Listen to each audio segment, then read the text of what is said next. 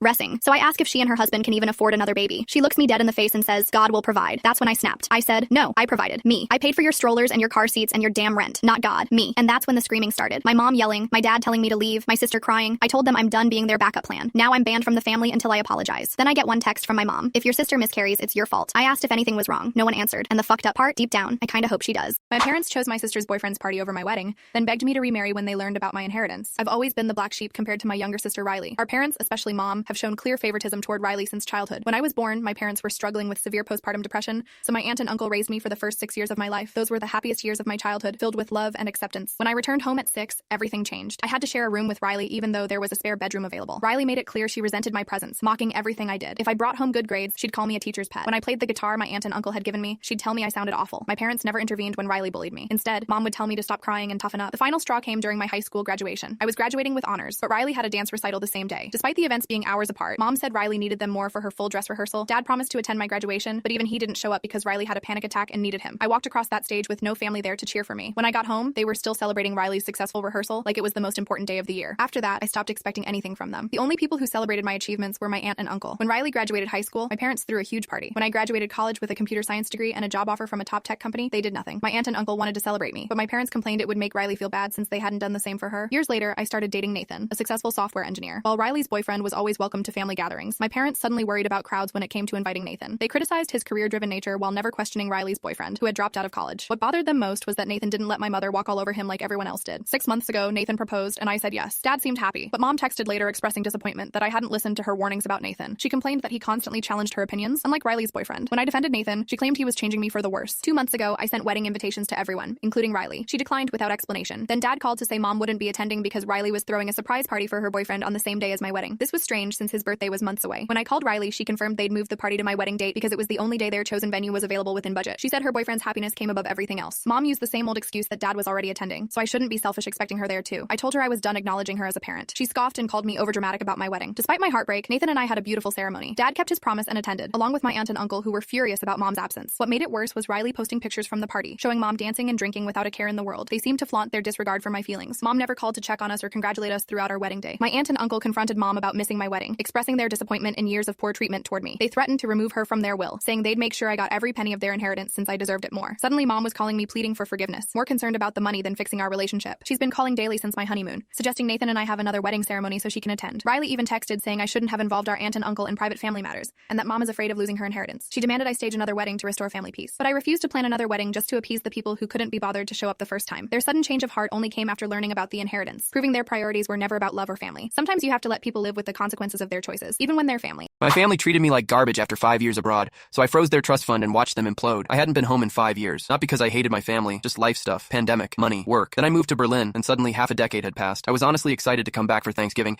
thinking it would be one of those tearful airport reunion moments. It wasn't. First red flag, I texted the family group chat from the airport saying I'd landed. No reply. Then my mom texted privately, Uber, we're busy with prep. I thought it was a joke. It wasn't. I walked into the house and nobody even came to the door. I let myself in, following voices to the dining room. No one stopped talking when I appeared. Not even a, hey, you're home. I stood there awkwardly until my Aunt Patricia glanced over and said, oh, you finally decided to show your face. Don't expect a warm welcome. My cousin Mitchell looked up from his phone. Why are you even here? Nobody wanted you back. Then my mom, just don't ruin the evening for everyone. I'd been in the house maybe 2 minutes. I looked for a seat and there wasn't one. Table was set for everyone but me. Even the kids' table was full. When I asked about another chair, Mom said, we didn't know if you'd actually show up. You never make it to anything. I ended up standing in the doorway holding my bag while Uncle Gregory said, you can eat after. There's food left in the kitchen. So I went to the kitchen and found cold mashed potatoes while listening to them talk about me like I wasn't there. They took a family photo without me. When I tried to join, Uncle Gregory said, maybe sit this one out, Vincent. You've been gone so long we might forget who you are. People laughed, that fake, mean laugh. I walked out hearing Mom say, he's always so dramatic. That's why he can't maintain relationships. My cousin Mitchell cornered me at the fridge. So what? You're running away again? I booked a hotel room and packed my stuff from the garage. Mom texted, don't make this about you, Vincent. Just be grateful we included you. I left without saying goodbye. But here's where it gets interesting. They immediately started asking for favors. Patricia texted about property taxes. Mitchell needed help with his computer files. They acted like nothing had happened, just handed me their usual list of demands. I'd been their unpaid tech support and administrative assistant for years, handling their documents, taxes, online accounts, and family trust paperwork from another continent. This time, I replied to the group chat, I won't be helping with anything until someone apologizes for Thanksgiving. Silence. So I stopped. When Uncle Gregory got locked out of his online account, I left him on red. When Patricia couldn't find her tax documents in the family cloud storage I'd been organizing for years, I forwarded her email to everyone saying, maybe someone else can help. When Mom complained about HOA threats, I replied, you said not to ruin the evening for everyone, so I'm staying out of it. A week passed with the group chat full of complaints about everything being confusing. The real leverage came from the family trust. My grandfather had set up a trust for some property, and the annual review couldn't happen without my signature. If delayed, nobody got their usual holiday payout. I emailed the lawyer saying I was out of the country for the foreseeable future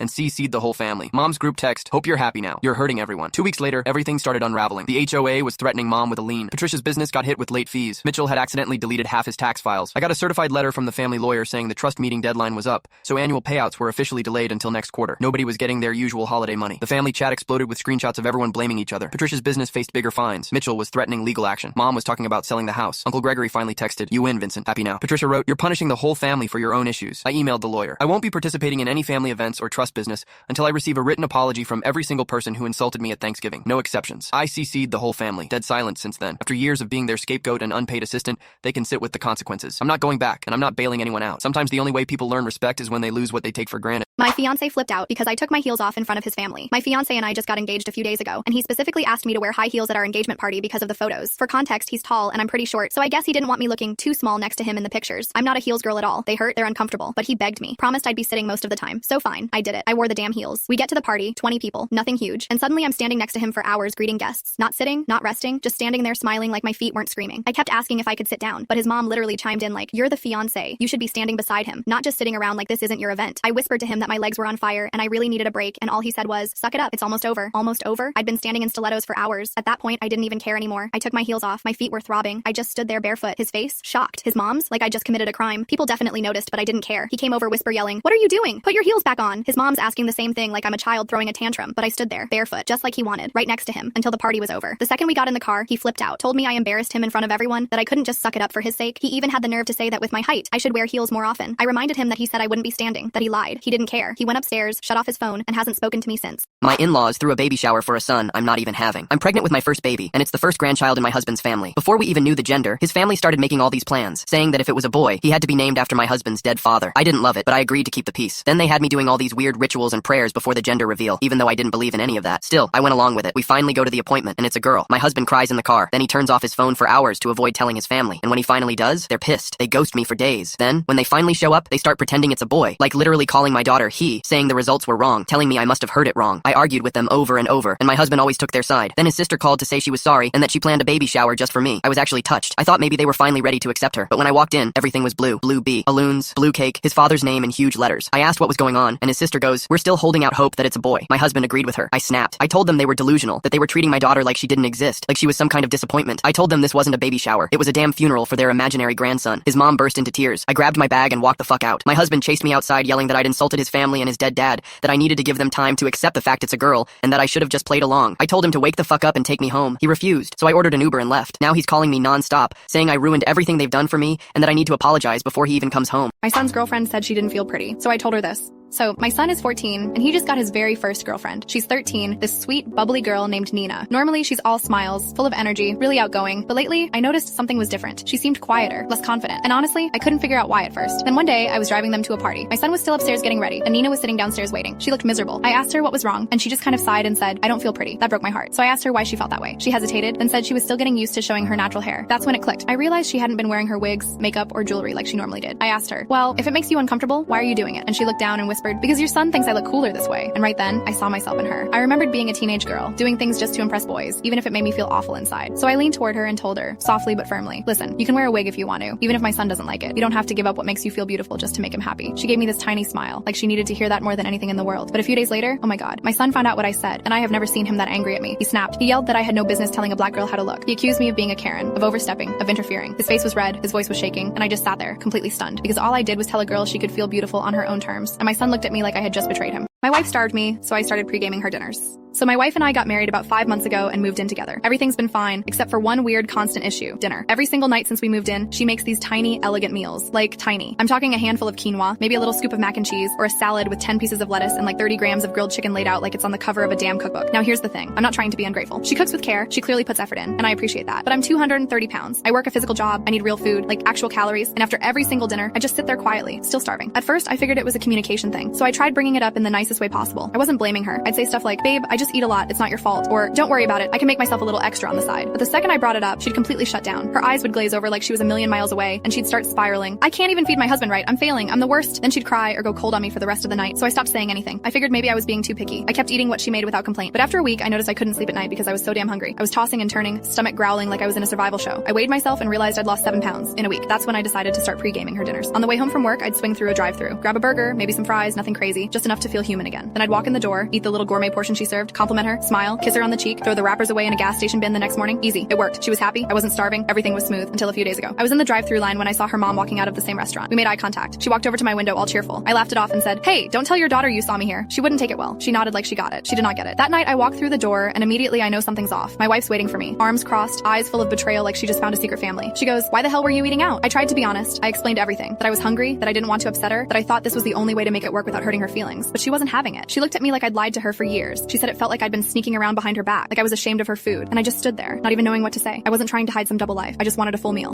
My wife vanished after I let our daughter cut her hair. My daughter has super thick, long blonde curls. Beautiful, sure, but a nightmare for her. Every morning was a war zone. My wife loves doing her hair, like obsessed. She spends hours braiding it, straightening it, filling the bathroom with all these products I can't even name. But my daughter, she hates it. Hates sitting still, hates brushing, and she's been begging for a haircut for months. But every time she brought it up, my wife just brushed it off, ignored her, pretended like it didn't happen, hoping the phase would pass. Spoiler, it didn't. Eventually, my daughter stopped asking her and came to me instead. I hesitated at first because I knew my wife would lose it, but man, my daughter was so excited, like bouncing around, flipping through haircut photos, planning what she'd pick. I couldn't kill that, so I took her. We sat in the salon. She found a photo in one of those style books. Super short, clipper cut, pixie buzz combo. I froze. I knew I was in deep shit, but I looked at her face, lighting up like Christmas morning, and I thought, fuck it, it's her hair. She got the cut. She was glowing, spinning in the chair, show. Wing it off to the stylist, begging me to take photos. This kid, who normally hates photos. It was the happiest I'd seen her in a long time. Some old woman mumbled something shitty like, can't even tell if she's a boy or a girl, but my daughter didn't care. She loved it. And then, my wife came home. She walked in, saw our daughter, and just froze. Didn't say a word. Walked straight past her, locked herself in our room, and cried. Like really cried. Then she got in the car and just left. It's been a whole day. She hasn't come back. My daughter keeps asking if she's in trouble. I keep telling her no, but she's scared, and honestly, so am I. My mom was gonna ruin my wedding, so I lied to her face. My mom has never been on time for anything, ever. Birthdays, graduations, family dinners. She strolls in late like it's a personality trait, and it's not even malicious. She just lives in her own time zone. I've literally watched her chatting on the phone while we're yelling, "You're gonna miss the recital," and she'll wave us off like, "Relax, I've got time." Spoiler, she doesn't. We've all just learned to expect it. My dad, he's done fighting it. He just sits in the car, waiting while she changes outfits for the third time, or decides now's the perfect moment to reorganize the bathroom drawer. It's like she's incapable of understanding other people's schedules. So when my wedding came around, my wife pulled me aside, stone-faced, and said, "If your mom is late to our ceremony, I will murder you." She was mostly joking, but not really. She'd already seen my mom roll in halfway through my cousin's quinceañera like she was Beyonce making an entrance. I knew I couldn't risk it, so I pulled a move that some might call brilliant and others might call sneaky as hell. When we were getting our invitations printed, I had one custom version made just for my parents. It said the ceremony started an hour earlier than everyone else's. My wife didn't even know. I took full responsibility for this little lie. Day of the wedding, my mom apparently lost her mind when they were getting ready. She thought they were running super late and was panicking because she was part of the ceremony, lighting candles and all that. She rushed out of the house like it was an emergency. They showed up 45 minutes late, which actually meant they were 15 minutes early. She looked around, saw people still arriving, and just assumed we were starting late like always. Smiled like she beat the system. The wedding was perfect. No drama, no interruptions, just smooth sailing. Fast forward to last Sunday. We're hosting a big family cookout. Grill's cold, drinks are ready, but we're waiting to fire it up. Why? Because of course my parents were late again. My mom walks in, laughs, and says, "Well, at least I was on time for your wedding," and that's when it all unraveled. My cousin John, who's basically allergic to keeping secrets, snorted. People giggled. My mom narrowed her eyes and asked, "What's so funny?" I froze. Everyone looked at me, so I told her the truth. Told her about the fake invite, about how she was never actually on time, about how I had to trick her just to make sure she didn't ruin my wedding day. She was livid, said I made her look like a fool in front of the whole family, said I didn't trust her. What really pissed her off? She had that fake-ass invitation framed, hung it on her wall like a trophy. And here's the thing, I was already planning a secret swap with my sisters to replace it with a real one before she ever noticed. Now she's furious. Still late, still mad, still framed. My mother-in-law kept walking in on me, so I got weird. So my mother-in-law was staying with us for a few weeks while her house was getting renovated for the holidays. Fine, no big deal. Except she kept accidentally walking in on me while I was in the bathroom. At first I thought it was just that, an accident. Maybe she forgot someone else was home. Maybe she didn't hear me. I tried to give her the benefit of the doubt, but then it happened again, and again, and again. And by the fourth time, I realized this wasn't just clumsiness. Every single time, it was the same thing. She'd swing the door open, look surprised, say a quick, "Oh, sorry," and close it like nothing happened. And thankfully, she never caught me naked because I started getting paranoid and would stay fully dressed or move fast. But it felt so fucking invasive. I talked to my husband about it, thinking he'd have my back, and this man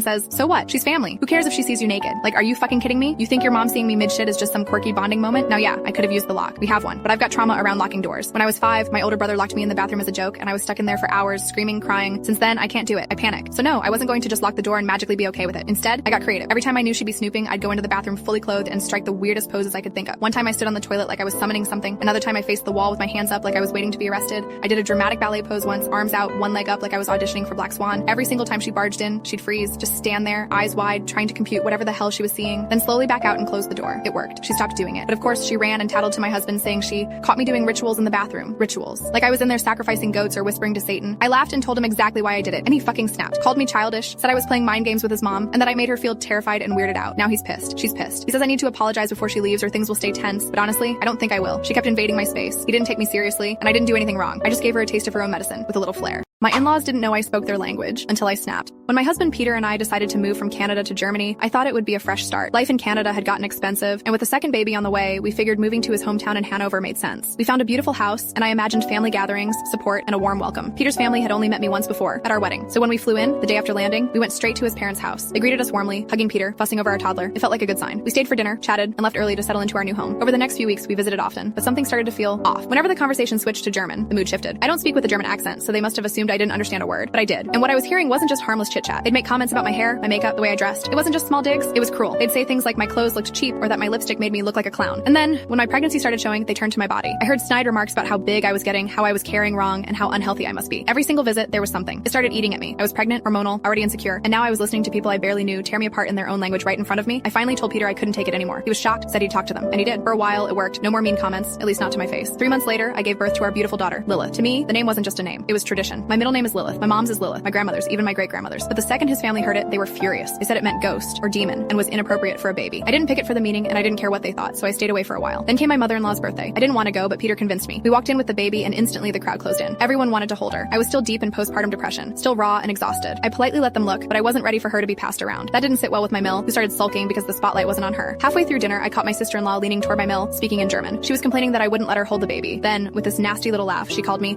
and I quote, a fat, ugly, hillbilly addict. Something in me snapped. I turned to her, looked her dead in the eye, and in perfect, fluent German said, I have understood every single thing you've ever said about me since the day we arrived. I've let it slide while you tore apart my hair, my makeup, my clothes, even my body while I was pregnant. But this is the last straw. And by the way, I've spoken German my whole life. The room went dead silent for about 2 seconds. Then all hell broke loose. People started yelling at me. Apparently, I was the problem for deceiving them, for pretending I didn't understand, not for the insults, not for the months of nasty comments, for not telling them I knew. I didn't stick around to argue. I stood up, picked up my daughter, and walked out. Peter followed without saying a word. We haven't spoken to them since. My grieving sister said I didn't deserve to be a mom, so I cut her off. 2 weeks ago, my husband and I lost our best friends in a car crash. Mason and Kate, gone, just like that. They left behind their baby boy Pete. He's not even 2. And suddenly, we're not just grieving, we're parents. Mason and Kate made us Pete's godparents. We were there from day one. And now, with no Will and no one else in their family to step in, it's on us. So yeah, we're adopting him. Not because we plan to be parents, not because we were ready, but because he needs us. And we love him. We told our family, just so they'd understand why we've gone quiet, why we're not answering calls, why we're drowning in grief and formula and fucking baby wipes. Then my sister shows up. She's been trying to have a kid for 12 years. She's done every treatment, prayed every prayer, and now she's looking into adoption. I get it, I do. But when she stood on my doorstep sobbing about how unfair it was that we got to be parents and how we didn't deserve Pete because we didn't suffer like she did, I snapped. She said our grief was a shortcut, that we didn't earn this, that she and her husband should have been chose, and instead, my husband, who never raises his voice, told them to leave. And I told her straight up, if our pain disgusts you that much, then you don't get to be part of our lives, or Pete's. We shut the door. We turned off our phones. And for the first time since the crash, I felt something other than grief. I felt done. My wife tried to throw a period party for our 12-year-old. So my daughter comes to me one afternoon, clearly upset, and tells me she just got her first period. I did what any dad would do. I comforted her, gave her pads, explained how to use them, grabbed her some ice cream and Midol, and told her she could always come to me about anything. She calmed down, thanked me, and that was that. Later that day, my wife gets home, and when our daughter tells her, she immediately bursts into tears like, my little girl is growing up, and then starts asking who should be invited to her period party. I'd only ever heard of those as a joke, but my daughter instantly shut down, said she didn't want one, and went to her room. I told my wife to just drop it. Our daughter made it clear she wanted nothing to do with it. Fast forward 2 days. I come home and my daughter sprints up to me begging to do her homework in my office. Weird, but I say sure. Then I walk into the living room and my stomach drops. My wife had decorated the entire place like it was my super sweet 16. Balloons, streamers, cupcakes, and a bunch of moms from the neighborhood standing around, all waiting for my daughter. I pull my wife aside and I'm like, what are you doing? She told you she didn't want this. And she actually says, oh, she didn't mean that. This is important for a girl. She needs to learn not to be ashamed of her body. I tell her, she's not ashamed. She's just shy and doesn't want an audience for this. But my wife keeps brushing me off, telling me I wouldn't understand because I'm not a woman. And then she tries to push past me to drag our daughter out. So I plant myself in the doorway and tell her flat out, no, she doesn't want this. I'm not letting you make her do it. She huffs, storms back into the living room, and announces to everyone that the party's canceled because I'm being a jackass. That's when I completely lost it. I walked in right behind her and told the whole room, calmly but very clearly, that my daughter specifically said she didn't want this, and my wife was trying to force it on her. The other moms all frowned, my wife started stammering excuses, and I just started ripping down the decorations myself. Within minutes, everyone left. A little later, my daughter came downstairs, saw everything was gone, and just quietly sat at the table to do her homework. She didn't say much, but the look she gave me, it was pure relief. My wife told me my daughter shouldn't use the bathroom anymore. So I've been with my wife for about 3 years now. I've got a daughter from my previous marriage, she's 14, and she lives with us full time. My wife has a son too, he's 16. And honestly, considering they're teenagers and step-siblings, they actually get along really well. Like better than most siblings I've seen. No fighting, no slamming doors, no screaming matches. They joke around, respect each other's space, and it's been kind of a blessing. You always hear horror stories about blended families, but ours, it's worked. We live in a house with 2 bathrooms. The main one that me, my wife, and her son usually use, and then a smaller one that's kind of become my daughter's space. She prefers it. It's quieter, more private. And honestly, it's usually free. The main bathroom's always in use, but the smaller one needed work. Old tiles, bad plumbing, the toilet flush was annoying her, and she kept saying the faucet was leaking. So when I came into a little extra money recently, I thought, why not fix it up for her? She spends the most time in there anyway. So we start renovations on that bathroom. Nothing major, but enough that she can't use it for a few days. So naturally, she starts using the main bathroom. It's the only one available. No one says anything. Not my stepson, not my wife. Until 2 days in, my wife pulls me aside and goes, hey, can we talk about your daughter using the main bathroom? I thought maybe she was gonna say she left it messy or forgot to flush or something. But no, she tells me she's uncomfortable because my daughter's been throwing out her used period pads in the bathroom trash can. I just kind of stared at her. I asked, what do you mean? She's throwing them in the trash, right? And she goes, yes, but your stepson might might see them. It's inappropriate. I said, what do you mean see them? It's a trash can. It's got a lid. And she gives me this look, like I'm a clueless idiot, and says, you just don't get it. It's gross, and he's a boy. He shouldn't have to see that. Then walks off. Now I'm sitting there thinking, is she serious? Like, really? My daughter is a teenage girl. She's literally just handling her period the way every girl does. She's not leaving pads out in the open. She's not being careless. She wraps them, puts them in the bin. A bin with a foot pedal lid, by the way. And now that's a problem? Next morning, my wife's all moody. I ask what's wrong, and she says, he went in there after her again and probably saw what she threw away. And then she has the nerve to say, you need to talk to her. Tell her to stop using the main bathroom. It's not appropriate. I lost it. I said, where exactly do you want her to go? Her bathroom's torn apart. You want her to hold it in until the renovation's done? Or should we build her an outhouse in the backyard? We got into this huge fight. I told her straight up, this is my daughter's home too. You don't get to tell her she can't use the only functional bathroom in the house just because you're uncomfortable with her having a period. That's insane. And she kept trying to spin it like she was parenting. Said I always shut her down when it comes to my daughter and treat her like she's not part of the team. But no, this wasn't parenting. This was controlling and demeaning. She was asking me to punish a teenage girl for having a fucking uterus. I told her, if you're uncomfortable seeing pads in a trash can, that's your problem to deal with. My daughter isn't doing anything wrong, and I'm not going to shame her for her body just to make you feel better. She's been giving me the cold shoulder ever since, acting like I disrespected her. But her son, the one she's supposedly trying to protect from this horrifying sight, hasn't said a single word. He probably didn't even notice. He walks into that bathroom with his phone in front of his face and headphones on. The kid could miss a fire breaking out in there, let alone a fucking trash bag. This whole thing, it wasn't about my daughter. It was about control, about shame, about my wife projecting her own weird discomfort about periods onto everyone else in this house, especially a young girl who's just trying to exist. And I'll be damned if I let anyone, including my wife, make my daughter feel like her body is something dirty. My husband threw away my tampons. Not once, twice. And the second time, I didn't find out until I was standing in our bathroom yesterday, cramping so hard I could barely think straight, staring at the empty drawer where I'd hidden a full box just days before. Let me back up. I'm 27. Ryan's 30. We've been together 3 years, married for 2 months, and for most of my adult life, I used pads during my period because I had to. Medical issues made tampons impossible. But recently, after seeing a new doctor and getting some things sorted out, I was finally able to switch. And it changed everything. No more bulky discomfort at work. No more paranoia every time I stood up. No more feeling like I was wearing a diaper on my worst days. For the first time in years, I felt normal during my period. Ryan hated it immediately. I didn't understand why at first. When I told him I was switching, he got quiet. Then he said he wasn't comfortable with me using them. I asked him to explain. He couldn't. He just kept saying he didn't like it, that it bothered him, that I should go back to pads. I thought he'd get over it. He didn't. The first time he threw them away, I convinced myself it was a fluke. Maybe he thought they were old. Maybe he was cleaning and got overzealous. I bought another box, told him calmly that I was going to keep using them, and figured that was the end of it. I was wrong. A week later, I hid the new box in the back of the bathroom cabinet behind the extra toilet paper and cleaning supplies. I didn't tell him. I didn't want another fight. I just wanted to exist in my own body without permission. But yesterday, when my period started at work and I came home exhausted and cramping, I opened that cabinet and found nothing. I stood there for a full minute, staring at the empty space. Then I walked into the living room. Ryan was on the couch scrolling through his phone. He glanced up when I came in, and I must have looked furious because his expression shifted immediately. Where are my tampons? I asked. He didn't even hesitate. I threw them out. You what? You know how I feel about them, he said, like he was explaining something obvious. I told you I'm not comfortable with you keeping them in the house. I felt something crack inside me. Are you serious right now? My voice was shaking. You went through my things and threw away something I need? You don't need them, he said. You used pads before. You can use them again. That's not your decision to make. He stood up, his jaw tight. We're married now. We're supposed to consider each other's feelings. I told you this made me uncomfortable, and you just ignored me. Because it's my body, I shouted. You don't get to control what I use during my period because it makes you uncomfortable for no reason. I gave you a reason. No, you didn't. You just said you don't like it. That's not a reason, Ryan. That's you being controlling. His face went red. I'm not controlling. I'm trying to set a boundary in our home. A boundary? I laughed, but it came out bitter. You're not setting a boundary. You're policing my body. There's a difference. He stared at me, and for a second, I thought I saw his eyes water. I can't believe you're talking to me like this. I can't believe you think you have the right to throw away my tampons twice and then act like I'm the problem. If you're going to keep using them, he said quietly, then do it outside the house. Don't bring them here. I stared at him. Get over yourself, I said. He flinched like I'd slapped him. You need to get over yourself, I repeated, my voice steadier now, because I'm not asking for your permission anymore. I'm going to use tampons. I'm going to keep them in this house. And if you throw them away again, I'm not replacing them. I'm replacing you. The room went silent. Ryan opened his mouth and closed it. His hands were shaking. He turned and walked out of the room without another word. I heard the front door slam a few minutes later. He came back hours later, quiet and tense. He didn't apologize. Instead, he said we needed to communicate better and that I'd verbally abused him by yelling. He said I insulted him. He said I wasn't considering his discomfort. I told him I was done having this conversation. He slept on the couch. This morning I went out and bought another box of tampons. I put them in the bathroom cabinet, right on the top shelf where he'd see them. He hasn't said a word about it, but I'm not hiding them anymore. My husband hid a voice recorder during girls' night. Last week, I told my husband I was planning a girls' night in, just me and some close friends at our place. His first response? No, not here. Get a hotel or something. I told him that wasn't happening, and that G&Is are just for us girls. He wasn't invited. He eventually gave in and said he'd go out so we could have the place to ourselves. The night was going great. Venting, crying, laughing, food, drinks, the whole vibe. Until I went to turn the TV on, and found a small black device tucked behind it. I picked it up and realized it was a voice recorder. My heart dropped. I showed the girls right away. We were all horrified. I called my husband and told him to get home now. When he walked in, I held up the recorder and said, "What the hell is this?" He tried to deny it, then said he was just curious and wanted to make sure we weren't trash-talking him, that he felt left out, that it wasn't a big deal. One of my friends had literally been crying about something deeply personal 10 minutes before I found the damn thing. He had zero shame, said they shouldn't have shared anything private if they had something to hide. I told him he didn't just violate my privacy, he humiliated and disrespected everyone in that room. Now he's furious at me for humiliating him in front of my friends, says they'll never respect him again. Good, they shouldn't. My parents had another baby and tried to dump her on me. My parents had me when they were 18 and 19, and honestly, they never let me forget it. Every sigh, every look, every fight, it all screamed, we wish you hadn't happened. They weren't parents. They were just two kids stuck raising another kid they didn't even want. No birthday parties, no Christmas mornings, no family traditions. They didn't help me with homework. They didn't show up for anything. Parent-teacher conferences? Never. School plays? Forget it. Every milestone that should have been special just wasn't. I grew up knowing I was an inconvenience, not a child. So I basically raised myself. I'd crash at friends' houses more than my own because at least there I felt like someone cared. My friends' parents knew me better than my own did. They knew what I liked, what I was good at. Hell, they knew my favorite foods. My parents? They couldn't have told you a single thing about me beyond my name. And then, when I was 15, they dropped a bomb. They were having another baby. At first, I just sat there stunned, but then it hit me like a punch to the stomach. Because suddenly, these people who spent my whole life making me feel like nothing were glowing, literally glowing, about this new kid. My mom was giddy, my dad was bragging to his friends, and I kept overhearing them say how they couldn't wait to finally be parents. Finally? Like I wasn't sitting right there? And it got worse. One of my mom's friends even reminded her, but you already have a daughter. And my mom laughed. She fucking laughed. Then she said, oh, that was just the practice run. This is the real deal. My dad agreed. They called me a practice run. Like I was just some failed test, not a living, breathing human being. When my little sister was born, they went all in. Baby photo shoots every week, family outings, my dad leaving work early just to spend more time with the girls. Except guess who wasn't included? Me. I wasn't in the pictures. I wasn't part of the outings. They acted like they'd just started their family, and I wasn't in it. There's one day I'll never forget. I got so sick at school that the nurse kept calling home to have someone pick me up. They tried my mom, they tried my dad, nothing. Nobody answered. So I walked home by myself, fever burning me alive, head pounding. And when I opened the door, the house was empty. They were out with the baby on a family day. They didn't even realize I was sick because they'd turned off their phones, turned them off to enjoy family time. I was upstairs throwing up in the dark, and they were out smiling and laughing like I didn't exist, and it kept piling on. My mom quit her job so she could be a stay-at-home mom. My dad started leaving early every Friday for family time. They started talking about having more kids, like they hadn't already abandoned the one they had. And when my mom didn't get pregnant fast enough, they dove headfirst into fertility treatments. And then, this is the part that makes me want to break something. They decided I was their built-in babysitter. They literally handed me this long-ass list of instructions for my baby sister. What snacks she likes, her nap schedule, games I should play with her. And then they told me I'd be watching her every week while they went to their fertility appointments. Like I didn't even get a choice. Like it was just my job now. I stared at them and said, no, absolutely not. She's not my kid. She's yours. You wanted her, so you take care of her. They lost it. My dad snapped that it was just a few hours and that it wasn't a big deal. My mom chimed in about how it was family responsibility. And then my dad had the audacity, the fucking audacity, to say I should see it as paying them back for everything they've done for me. That's when I laughed. I couldn't even help it. I laughed in his face. And then I said, pay you back? For what? For never showing up? For never giving a shit about me? For making me feel like a mistake every single day of my life? You don't get to ask me for favors when you couldn't even bother being parents. They went silent. Dead silent. My mom looked like she'd been slapped. My dad's jaw clenched so hard I thought his teeth might break. And I just stood there shaking, my chest on fire. And I said the words I'd been choking back for years. You didn't have me. You abandoned me. You had her. So take care of her because I'm done. And I walked. My mom will never be a grandma because of what she voted for. Last year I stopped taking birth control because the side effects were getting really bad. My husband and I were never desperate for kids. We always thought if it happened, it happened. And if not, then maybe it just wasn't meant for us. Then in December, while visiting my husband's family out of state, I suddenly collapsed and had to be rushed to the ER. I was bleeding internally. It turned out I had an ectopic pregnancy that ruptured. I almost died. They did emergency surgery to stop the bleeding, but they had to remove my right fallopian tube. After that, I went back on birth control and decided to get a full medical checkup before making any decisions about the future. That's when I found out something even worse. I had a big benign tumor growing on my other fallopian tube and also a bunch of uterine fibroids. My doctor told me that if I ever got pregnant again, it would be very high risk. There was a chance I could carry to term, but also a huge chance I couldn't. And honestly, the idea of almost dying again terrified me. What made everything even harder was the laws in my state. Because of how restrictive they are, doctors now need legal teams to sign off on emergency procedures if a pregnancy threatens the mother's life. That means if I went through another situation like the ectopic pregnancy, there was a real chance I wouldn't get help in time. I didn't want to risk my life like that again. So I made the decision to have a hysterectomy and get my other tube removed too. Basically, I can never have kids now, but at least I'm alive. The surgery happened the day after the election. I didn't tell my parents right away. Only my best friend and my husband knew, because I needed time to process everything and accept what had happened to my body and my future. A few days later, my mom called for our usual monthly catch-up. She's gotten really political in the last couple years, super deep into the MAGA world. During our call, she went on this long rant about how the new government was going to be amazing for families, how she was so excited for the day she would finally become a grandma, and how a national abortion ban would save the lives of so many babies. And I just broke. Something inside me exploded. I started yelling at her, screaming that she would never become a grandma, and that it was because of people like her and how she voted. I told her that I had just had everything removed so I wouldn't die, and that thanks to those restrictive laws she loved so much, I couldn't risk trying again. I was shaking with rage and pain, and after saying it, I just hung up. Then I had a full breakdown. A couple days later, my dad called. He's not political like her. He didn't vote the same way. He told me he was so sorry that I had to go through all of this and that he just wanted me to heal. But then he said I couldn't talk to my mom the way I did, that I owed her an apology. But here's the thing. I don't feel like I should apologize for the truth. The way I screamed, yeah, maybe I'll admit that was harsh. But the words themselves, every single one of them was real. My mom will never be a grandma, and part of the reason is because of the politicians she supported and the laws she voted for. And I don't think I should ever have to say sorry for that. My husband let his mom take my seat, so I took the whole damn table. So my husband and I were invited to this dinner to celebrate his mom's recovery. I told them I'd be a little late because of work, like 8 p.m., and everyone knew that. Bob, my husband, knew that. I walk into the restaurant expecting to join the celebration, and what do I see? A completely full table. Every single seat taken. I just stood there, confused as hell. Bob and his mom just staring at me, and she has the audacity to say, there's no place left for you. You can have Bob's seat, or you can go home. Like I was some random stranger who wandered in off the street. I was pissed, but I didn't yell, I didn't cry. I just turned around, found another table, and sat my ass down. Alone. Whole table to myself. Ordered dinner, dessert, everything. Meanwhile, Bob and his mom were just watching me like I'd set the place place on fire. The awkward tension, insane. Everyone was staring. At me, at them, but I didn't care. I ate like a queen. And when I walked out, their eyes were burning holes in my back. Bob comes home an hour later, furious. Starts yelling about how I embarrassed his mom. I snapped. I was like, what the fuck was I supposed to do, Bob? You couldn't save me one goddamn seat? And this man says, you could have just left. You're a guest. You're not entitled to anything. Nah, I'm your wife, not a guest. You left me standing. So yeah, I took the whole fucking table. My husband secretly gave our son a different name on the birth certificate. Now I won't speak to him until he fixes it. We waited 5 years to get pregnant. This baby was everything. And from the start, there was drama. His family demanded we name our son after my husband's dead brother. I said no. It was weird, obsessive, and I didn't want my son to live in anyone's shadow. Eventually, after weeks of fighting, my husband and I sat down and chose a name together. Our name. Agreed. Done. Then I gave birth. There were complications. I needed a transfusion. Stayed in the hospital longer than expected. My husband handled the paperwork. Days later, we got the birth certificate. It wasn't the name we picked. It was his brother's name. I lost it. Full-blown breakdown. I couldn't even look at him. I just said, fix it, and stopped speaking to him entirely. At first, he acted smug, good riddance, like I was being dramatic. But after a few days of silence, he started cracking, begging, following me around the house, slipping notes under the door like a hostage negotiator. One of them actually had a list of pros for keeping the name. Said our son would be the golden grandchild with G, get a college fund, a car, an inheritance, and unconditional love from his grandparents just because of the name. I told him I'm not raising a placeholder for his brother. He offered nicknames, a second middle name. I didn't budge. Last night, he broke down crying, called me selfish for robbing our son of a better future, said I was driving him insane with my silence, but I'm not doing this to punish him. I'm doing this to protect my son. My sister's boyfriend mocked my infertility, so I gave him exactly what he deserved. My sister started dating one of those brutally honest types. You know the kind, rude, smug, constantly making backhanded comments and then brushing it off with, hey, I'm just being honest. He said shit about me and the rest of the family before, but my sister insists we just need to get used to him. Anyway, we're all at my parents' place for her birthday. My husband couldn't make it, so it was just me. After the cake, we're sitting at the table, and out of nowhere, her boyfriend turns to me and goes, isn't it weird you and your husband don't have kids after 6 years of marriage? I was stunned. I said we've dealt with infertility issues, hoping that would shut him up, but no. He smirks and asks, which one of you is the problem? I didn't want to answer, but my sister helpfully chimed in, it's on her side. Then, this man, in front of my entire family, says, well, maybe it's a good thing. Women over 30 tend to produce defective babies anyway. I looked at him dead in the eye and said, trust me, if I wanted an asshole's opinion, I would have farted. The table exploded with laughter.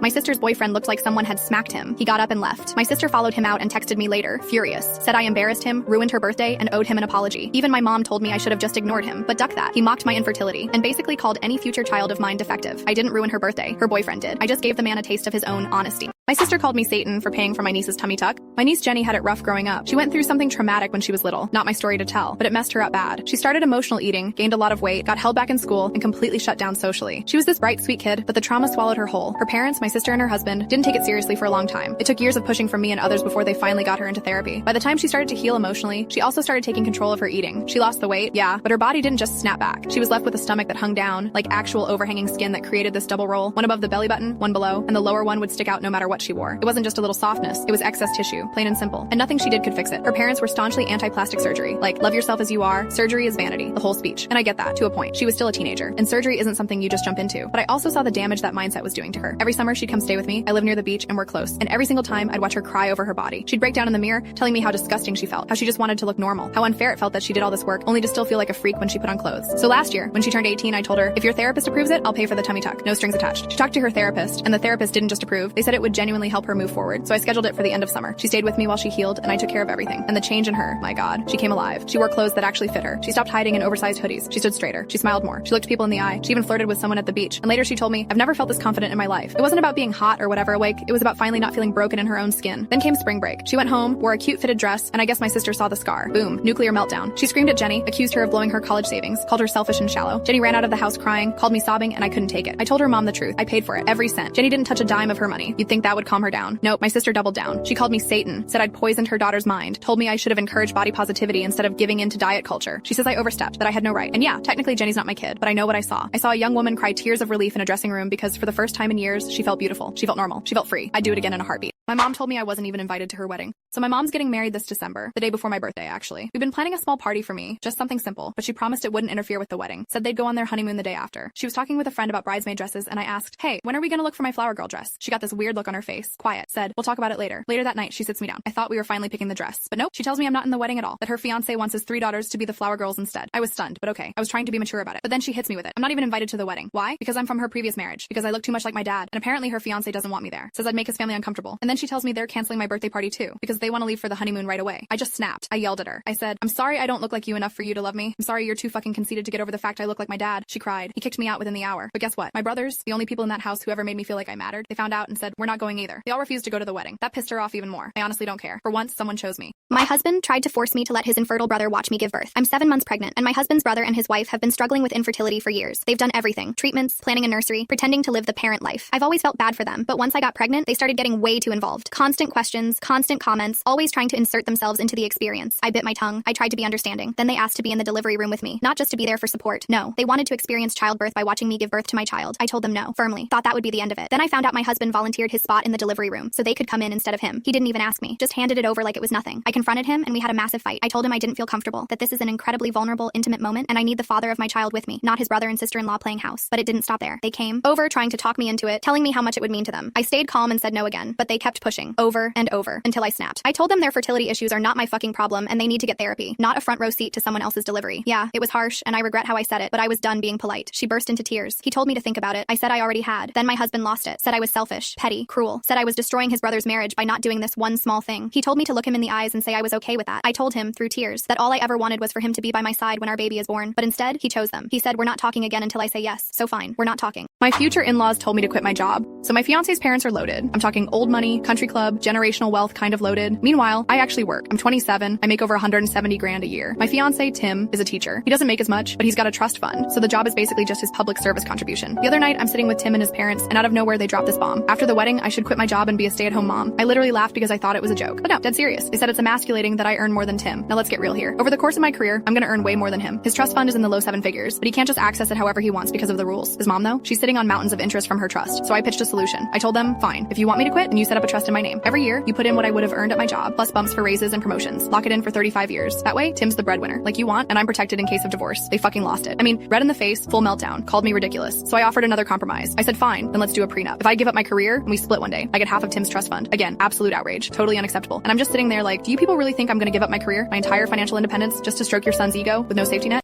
My family thought it would be funny to leave me stranded in another state. Let's see if he can make it back. They laughed and drove away. I never came back. 15 years later, they found me. That summer I turned 22. We took a family road trip to my uncle's wedding in Colorado. Should have known something was up. We weren't the vacation type. 3 days in, I was already regretting not making an excuse to stay home. My dad Banks and brother Alan had been taking turns making my life hell, while mom would occasionally say, "That's enough," in that weak voice that changed nothing. We stopped at a rest area in the middle of nowhere, Colorado. Just fields, mountains in the distance, and a sad bathroom building. I went to use the restroom. Didn't take my phone. It was charging. Didn't take my wallet. Why would I? 10 minutes. That's all I was gone. When I came out, our Suburban was gone. At first I thought it was a prank. After an hour, that cold feeling hit my gut. They weren't coming back. After 2 hours, I was about to borrow someone's phone to call them, beg them to come get me. But a lifetime of memories stopped me. Every humiliation, every joke that was really just cruelty. I could hear them laughing about it, so I made a decision. I borrowed a phone but didn't call family. I called a shelter in Grand Junction, 40 miles away. Got a ride from a mom who believed my lie about family having an emergency. 7 days later, my phone rang. Mom, voice shaking, asking where I was. Said it was just supposed to be a joke. They'd waited down the road for 20 minutes. Came back and couldn't find me. In the background, Dad telling her to tell me to stop being dramatic. Alan laughing. You wanted to see if I could make it on my own, I said, voice steadier than ever. So watch me. I hung up, blocked every family number, changed my phone number completely. 107 missed calls before I changed it. Started washing dishes at a diner called Sonny's. The owner, Geraldine, gave me a chance when I had nothing. Slept at the shelter, wore donated clothes, slowly rebuilt my identity from scratch. A month later, had my own studio apartment above a laundromat. Tiny, smelled like fabric softener, but it was mine. 3 months after abandonment, Mom emailed that Grandma was asking about me. I deleted the account, threw away my old SIM card. That night, Geraldine taught me to make apple pie. Said I had good hands for pastry. First genuine compliment I'd gotten in years. 5 years later, I was assistant manager at Sonny's, taking business classes online. Met Kendra at the diner, med student who came in like clockwork. We had the stupidest flirting over misspelled name tags, but it worked. Got married in a small ceremony. Her family adopted me instantly. Dad jokes that didn't make me flinch. Hugs that didn't set off alarms. Meanwhile, kept tabs on family through fake accounts. Dad's hardware store failing after Home Depot opened. Mom posting about missing her boys, plural, though she never mentioned me. Alan bouncing between jobs, DUIs piling up. They weren't looking for me because they missed me. They were falling apart. Geraldine asked me to run Sonny's second location. Worked 90-hour weeks but made it successful. Then a third location. Built something real while they destroyed themselves. 15 years after abandonment, Alan found me through a magazine article about local business success stories. They showed up at my restaurant. Banks grayer and shrunken, Mom's hands trembling, Alan looking like Banks at 40 plus his second wife. They talked over each other about how worried they'd been, how I'd misunderstood that day. Then the real story emerged. Banks had heart problems, no insurance, house in foreclosure. Alan's crypto venture failed. Mom needed surgery. They weren't there for reconciliation. They were there for money. I invited them to dinner at my house. Wanted them to meet my real family, Kendra, our kids Ellie and Marcus. Banks kept calling Kendra Karen despite corrections. Mom cried looking at my kids. Alan dropped hints about family helping family. After dinner, Banks pitched his request, $20,000 just a loan. I asked if he remembered telling me on my 18th birthday. At least you can't disappoint me anymore once you're not legally my problem. Asked Mom if she remembered doing nothing when Banks threw away my college acceptance. Asked Alan if he remembered the cruel things he'd said. I handed Banks an envelope with a check for for $73.50. Exactly what a Greyhound ticket from that rest stop to home would have cost. The exact amount it would have taken to make it back. Banks exploded. Called me ungrateful, selfish, a disappointment. The greatest hits of my childhood. I didn't argue, just told them to leave. Mom tried guilt. Alan's friendly mask dropped completely. When they finally left, Banks crumpled the check and threw it on our doorstep. Watching them argue in our driveway through the security camera, I saw Alan looking at our house with an expression I recognized. Envy mixed with hatred. They drove away. Never heard from them again. That's the thing about revenge. The best kind isn't something you do. It's something you live. Every happy moment with my kids. Every ordinary day in a life built on my terms. I never made it back home. I did something better. I built one.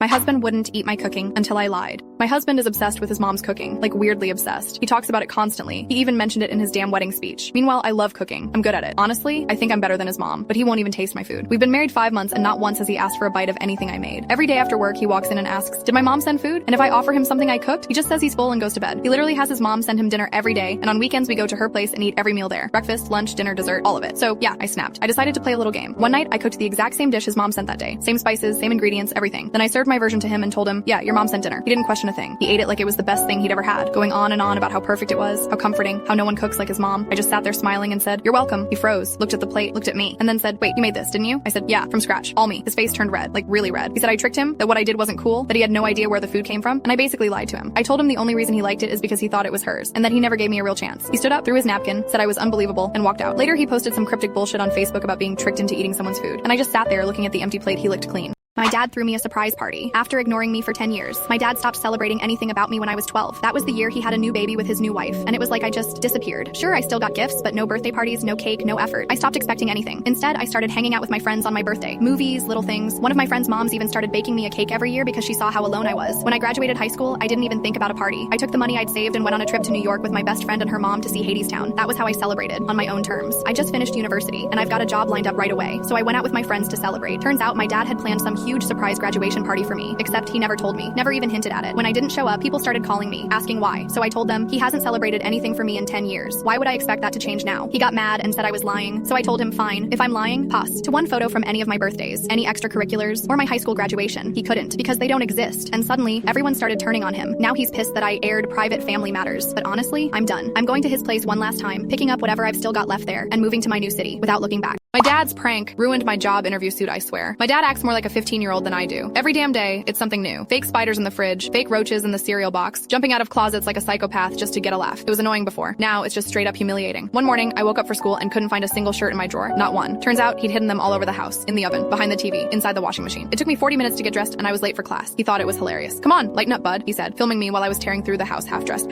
Another time I slipped on my shoes and felt something wet and cold squish between my toes. Whipped cream. He'd filled my shoes with whipped cream. I had to go to school wearing old sneakers that smelled like dairy death for weeks. And the worst one? He replaced my almond milk with real milk. I'm lactose intolerant. I spent the whole day running to the bathroom while he laughed about it over dinner like it was a comedy show. That one actually got him in trouble. My mom screamed at him. He apologized, swore he'd stop, but of course he didn't. Fast forward to last week. I've got job interviews lined up. My first real shot at working full-time after graduation. I saved up for months and bought a clean black suit. It made me feel like maybe I was finally stepping into adulthood. That morning, I'm ironing my shirt, fixing my tie, feeling nervous but proud. He calls from the kitchen. Hey, can you help me bring in the groceries real quick? I grab my keys, head outside. No groceries. Weird. Then, splash. Cold water hits me from above. I look up. He's leaning out the second floor window, holding an empty balloon, laughing, filming me. Got you, buddy. Come on, it's just water. I just stood there, my new suit clinging to me, my hair dripping. I could feel my face burning, not from anger, but from shame. He kept laughing. You can wear one of my shirts for your little interview. I snapped, but I didn't scream, didn't curse, didn't throw the balloon back. I just looked up at him and said, this is exactly why you're not going to hear from me once I move out. Not a call, not a text, nothing. You'll finally get the silence you keep earning. The smile fell off his face. He stopped recording. The only sound was the water dripping from my sleeves. He said, don't be dramatic. I stepped inside, shoes squishing, and said, no, you don't get to call me dramatic after years of this. You made yourself into a joke, and now you get to live without the audience. He didn't answer, just stood there, staring at the floor. When I came back later that night, the house was quiet. No pranks, no stupid laughter. Just him sitting at the table, scrolling on his phone, not saying a word. Next morning, breakfast was silent. No good morning. No hey buddy. He didn't even look up. Mom said, you really hurt his feelings, you know? He was just trying to have fun. Fun? Ruining my clothes, making me late, making me sick, embarrassing me? If that's his idea of fun, then yeah, maybe I'm done being the punchline. I looked across the table at him. He looked smaller somehow, still silent. I took my plate, stood up, and said quietly, guess the joke's over, and I walked away. My dad said he'd only pay for college if I prove I'm his. My mom cheated. No timeline, no names, just dropped the bomb when my dad found out. She had all 4 of us close together, so now no one knows for sure who belongs to who. My dad's divorcing her, and suddenly the man who always promised to pay for our college says only if we take a DNA test to prove we're his. My sister took it first. She's the oldest, looks like him, and yeah, turns out she's his. So now he's still covering her tuition. But me, I've always felt different. Don't look like anyone. Even strangers have pointed it out, and now I'm scared shitless. I picked an expensive school, the kind I only applied to because he said he'd cover it. I didn't think I'd have to prove I was his kid to get what he promised. I told him I didn't want to take the test. I'm not ready to know. I don't want to to find out the man who raised me isn't really my dad, because the second that test says no, he's done. He told me straight up, if you won't take the test, I'll just assume you're not mine. No college, no contact, nothing. I'm 18. He said that makes it easy. Now I'm stuck in this fucked up limbo, knowing if I don't take the test, I lose everything. And if I do take it and I'm not his, I still lose everything. I'm furious at my mom. I'm heartbroken over my dad, and I feel like I don't belong anywhere. But I've decided I'm going to do the test, because at this point, I already feel like I lost him. I might as well know for sure. My daughter demanded I kick my son out of his room for her baby. My daughter and her husband showed up after 2 months of silence, and the first thing out of his mouth was, "So, have you emptied out a room yet for the nursery?" I thought he was joking. He wasn't. He said every decent grandmother prepares a nursery for their grandchild, like it's some kind of rule. I asked why his mom couldn't do that, and he laughed, said she already had with her money. For context, they're well off. We're not. We don't have extra rooms, and we definitely don't have extra money. But apparently that didn't matter. He said I should make it happen anyway, or I'll see the baby less than his mother will. And then, like it was a casual suggestion, they said I should move my 16-year-old son in with his 14-year-old brother, so I could turn one of their rooms into a nursery. Seriously, just toss one of my boys out of his own space so their baby can have a second home here? I said no, firmly, and I looked at my daughter, hoping she'd be on my side, but she wasn't. She actually took it as proof I didn't care about her child, that I was playing favorites. Then they dropped the cherry on top. He offered to pay for the nursery. Like throwing money at me made it okay to displace my son in his own house. I told them again, absolutely not. This isn't a compromise. It's a demand, and it's ridiculous. They left angry, and later that night my husband came home furious with me, said I was being unfair, that I always favor the boys. No one is listening. No one cares that I'm just trying to keep my home fair for everyone, not just the newest addition. I'm not shoving my teenage son out of his room so my daughter's baby can nap in it a few times a year. I don't care who's paying. My dress made the bride snap at her own wedding. So I'm 17, and I got invited to this wedding through my dad. It was his friend's daughter getting married. I didn't even know her that well, but my parents were going, and I got dragged along. No big deal. The bride sent out a bunch of rules for how guests, especially girls, were supposed to dress. She wanted everyone to wear modest colors, simple styles, nothing attention-grabbing, and minimal makeup. At first I rolled my eyes, but I respected it. It was her day, not mine. The wedding was outside, like fully exposed to the sun, no real shade, and it was boiling. Like 30 Sakudagausi hot. Everyone there was dying in the heat. People wore spaghetti straps, sleeveless tops, sundresses, anything light and breathable. So I wore this sage green satin dress I had. It had thin straps, yeah, but it wasn't short or skimpy or anything. It hit below my knees, wasn't tight or low cut, and honestly looked pretty elegant. I put on a little shimmer on my eyelids and clear lip gloss. That's literally it. I wasn't trying to look like a supermodel or steal attention. I just didn't want to pass out from heat stroke. Anyway, during the reception, out of nowhere, the bride's mom comes up to me and asks to speak to me in private. Not my dad, not my mom, me. It already felt weird. She pulls me into this side room, and boom, the bride's sitting there, looking pissed. Like red-eyed, on the verge of a meltdown, kind of pissed. She stares at me and goes, "You need to either leave or change. You're drawing attention away from me." And I'm just standing there like, what? She says my dress is too flashy, and that I'm trying to outshine her, which is insane because she's literally in a full white gown with glitter, a veil, dramatic makeup, heels, the whole bridal fantasy. I'm in sage green. Like, what? She holds up this massive black dress and tells me I can put that on, wipe off my makeup, and stay a curt or get out. The dress she gave me, it was like a size XXL. I'm petite. It looked like a curtain. I would have been tripping over it all night. And I was already sweating in my current dress. That one would have straight up cooked me alive. Plus, I knew my parents would see me and be like, "What happened to your actual outfit?" So I said no, politely but firmly. I told her I wasn't going to change into something uncomfortable and oversized, and that I wasn't leaving either. I walked straight back to my parents and told them everything she said to me. My dad was livid. He stormed off to find the bride's dad, his friend, and they ended up getting into this heated fight. He said if this is how his daughter treats people, especially a kid, they can forget about any wedding gift or money from us. My mom backed him up, and we ended up leaving early. The next day, I woke up to a bunch of hateful messages from the bride. Long rants about how I was selfish, how I ruined her big moment, how she can't look at the photos without seeing me in the background trying to look hot. Like, girl, what? I showed the text to my parents, and they were furious. They've actually started talking to a lawyer about pressing harassment charges because it didn't stop. She kept sending shit. At one point, she even made a passive-aggressive post online with a pic of a dress that looked vaguely like mine, basically trying to drag me without naming me. And for what? For wearing a green dress to an outdoor wedding? For following her dress code? For daring to have skin showing when it was 32 degrees and no shade? It's honestly so ridiculous. I didn't even want to go to that wedding. I was just trying to survive the heat, be respectful, and get through the day. And now somehow I'm the villain in her fairy tale meltdown. My dying daughter asked to smoke and drink, so I let her. 3 months ago, our entire world flipped upside down. My 16-year-old daughter was diagnosed with late-stage brain cancer. It was one of those appointments you walk into hoping for answers, and walk out of barely breathing. The doctors told us the truth straight up. Her chances of surviving were slim. We tried everything. Treatments, second opinions, clinical trials, but nothing changed, and she knew. She was old enough to understand exactly what it meant. She didn't cry, not in front of us anyway. She just shifted, started living like she had an expiration date, stopped worrying about school, spent more time with her friends, and for the most part, we let her. What else do you do when your kid is dying? You don't ground them for skipping math class. You let them live however the hell they want to. A few weeks ago, my wife was looking for her straightener in our daughter's room. Instead, she found a vape, a couple grams of weed, and a bottle of Tito's, half gone. She came to me, furious, thought some older kid was supplying her, thought she was being taken advantage of. But when we asked her about it, she didn't lie. She looked us straight in the face and said, "I've been drinking and smoking for a few weeks now. I just wanted to know what it's like. I'm not being reckless, I don't want to die without knowing." That hit me like a truck. This wasn't some rebellion. She wasn't sneaking around to get high. She just wanted to feel normal, to feel like any other teenager at a party or hanging out in a basement with their friends. Shit I did when I was her age. Stuff most kids grow out of by their 20s, but she'll never have a 20s. I drink. I smoke sometimes. We live in a legal state. So yeah, I get it. I told her if she's going to do it, she's doing it with me. No bullshit street dealers. No shady situations. If she wants to smoke a joint, I'll roll it for her. If she wants to try a drink, I'll pour it. In her home. Safe. My wife disagrees. Hard. She doesn't touch weed, barely drinks. She thinks I'm encouraging her to give up. But that's not what this is. It's not about giving up. It's about giving her something before it's too late. A taste of freedom. A sliver of adulthood she'll never grow into. She's not going to prom. She's not going to college. She'll never walk down the aisle. But if she wants to sit on our back porch and smoke with her dad under the stars, I'm not saying no to that. Not now. Not when I know how little time she has left.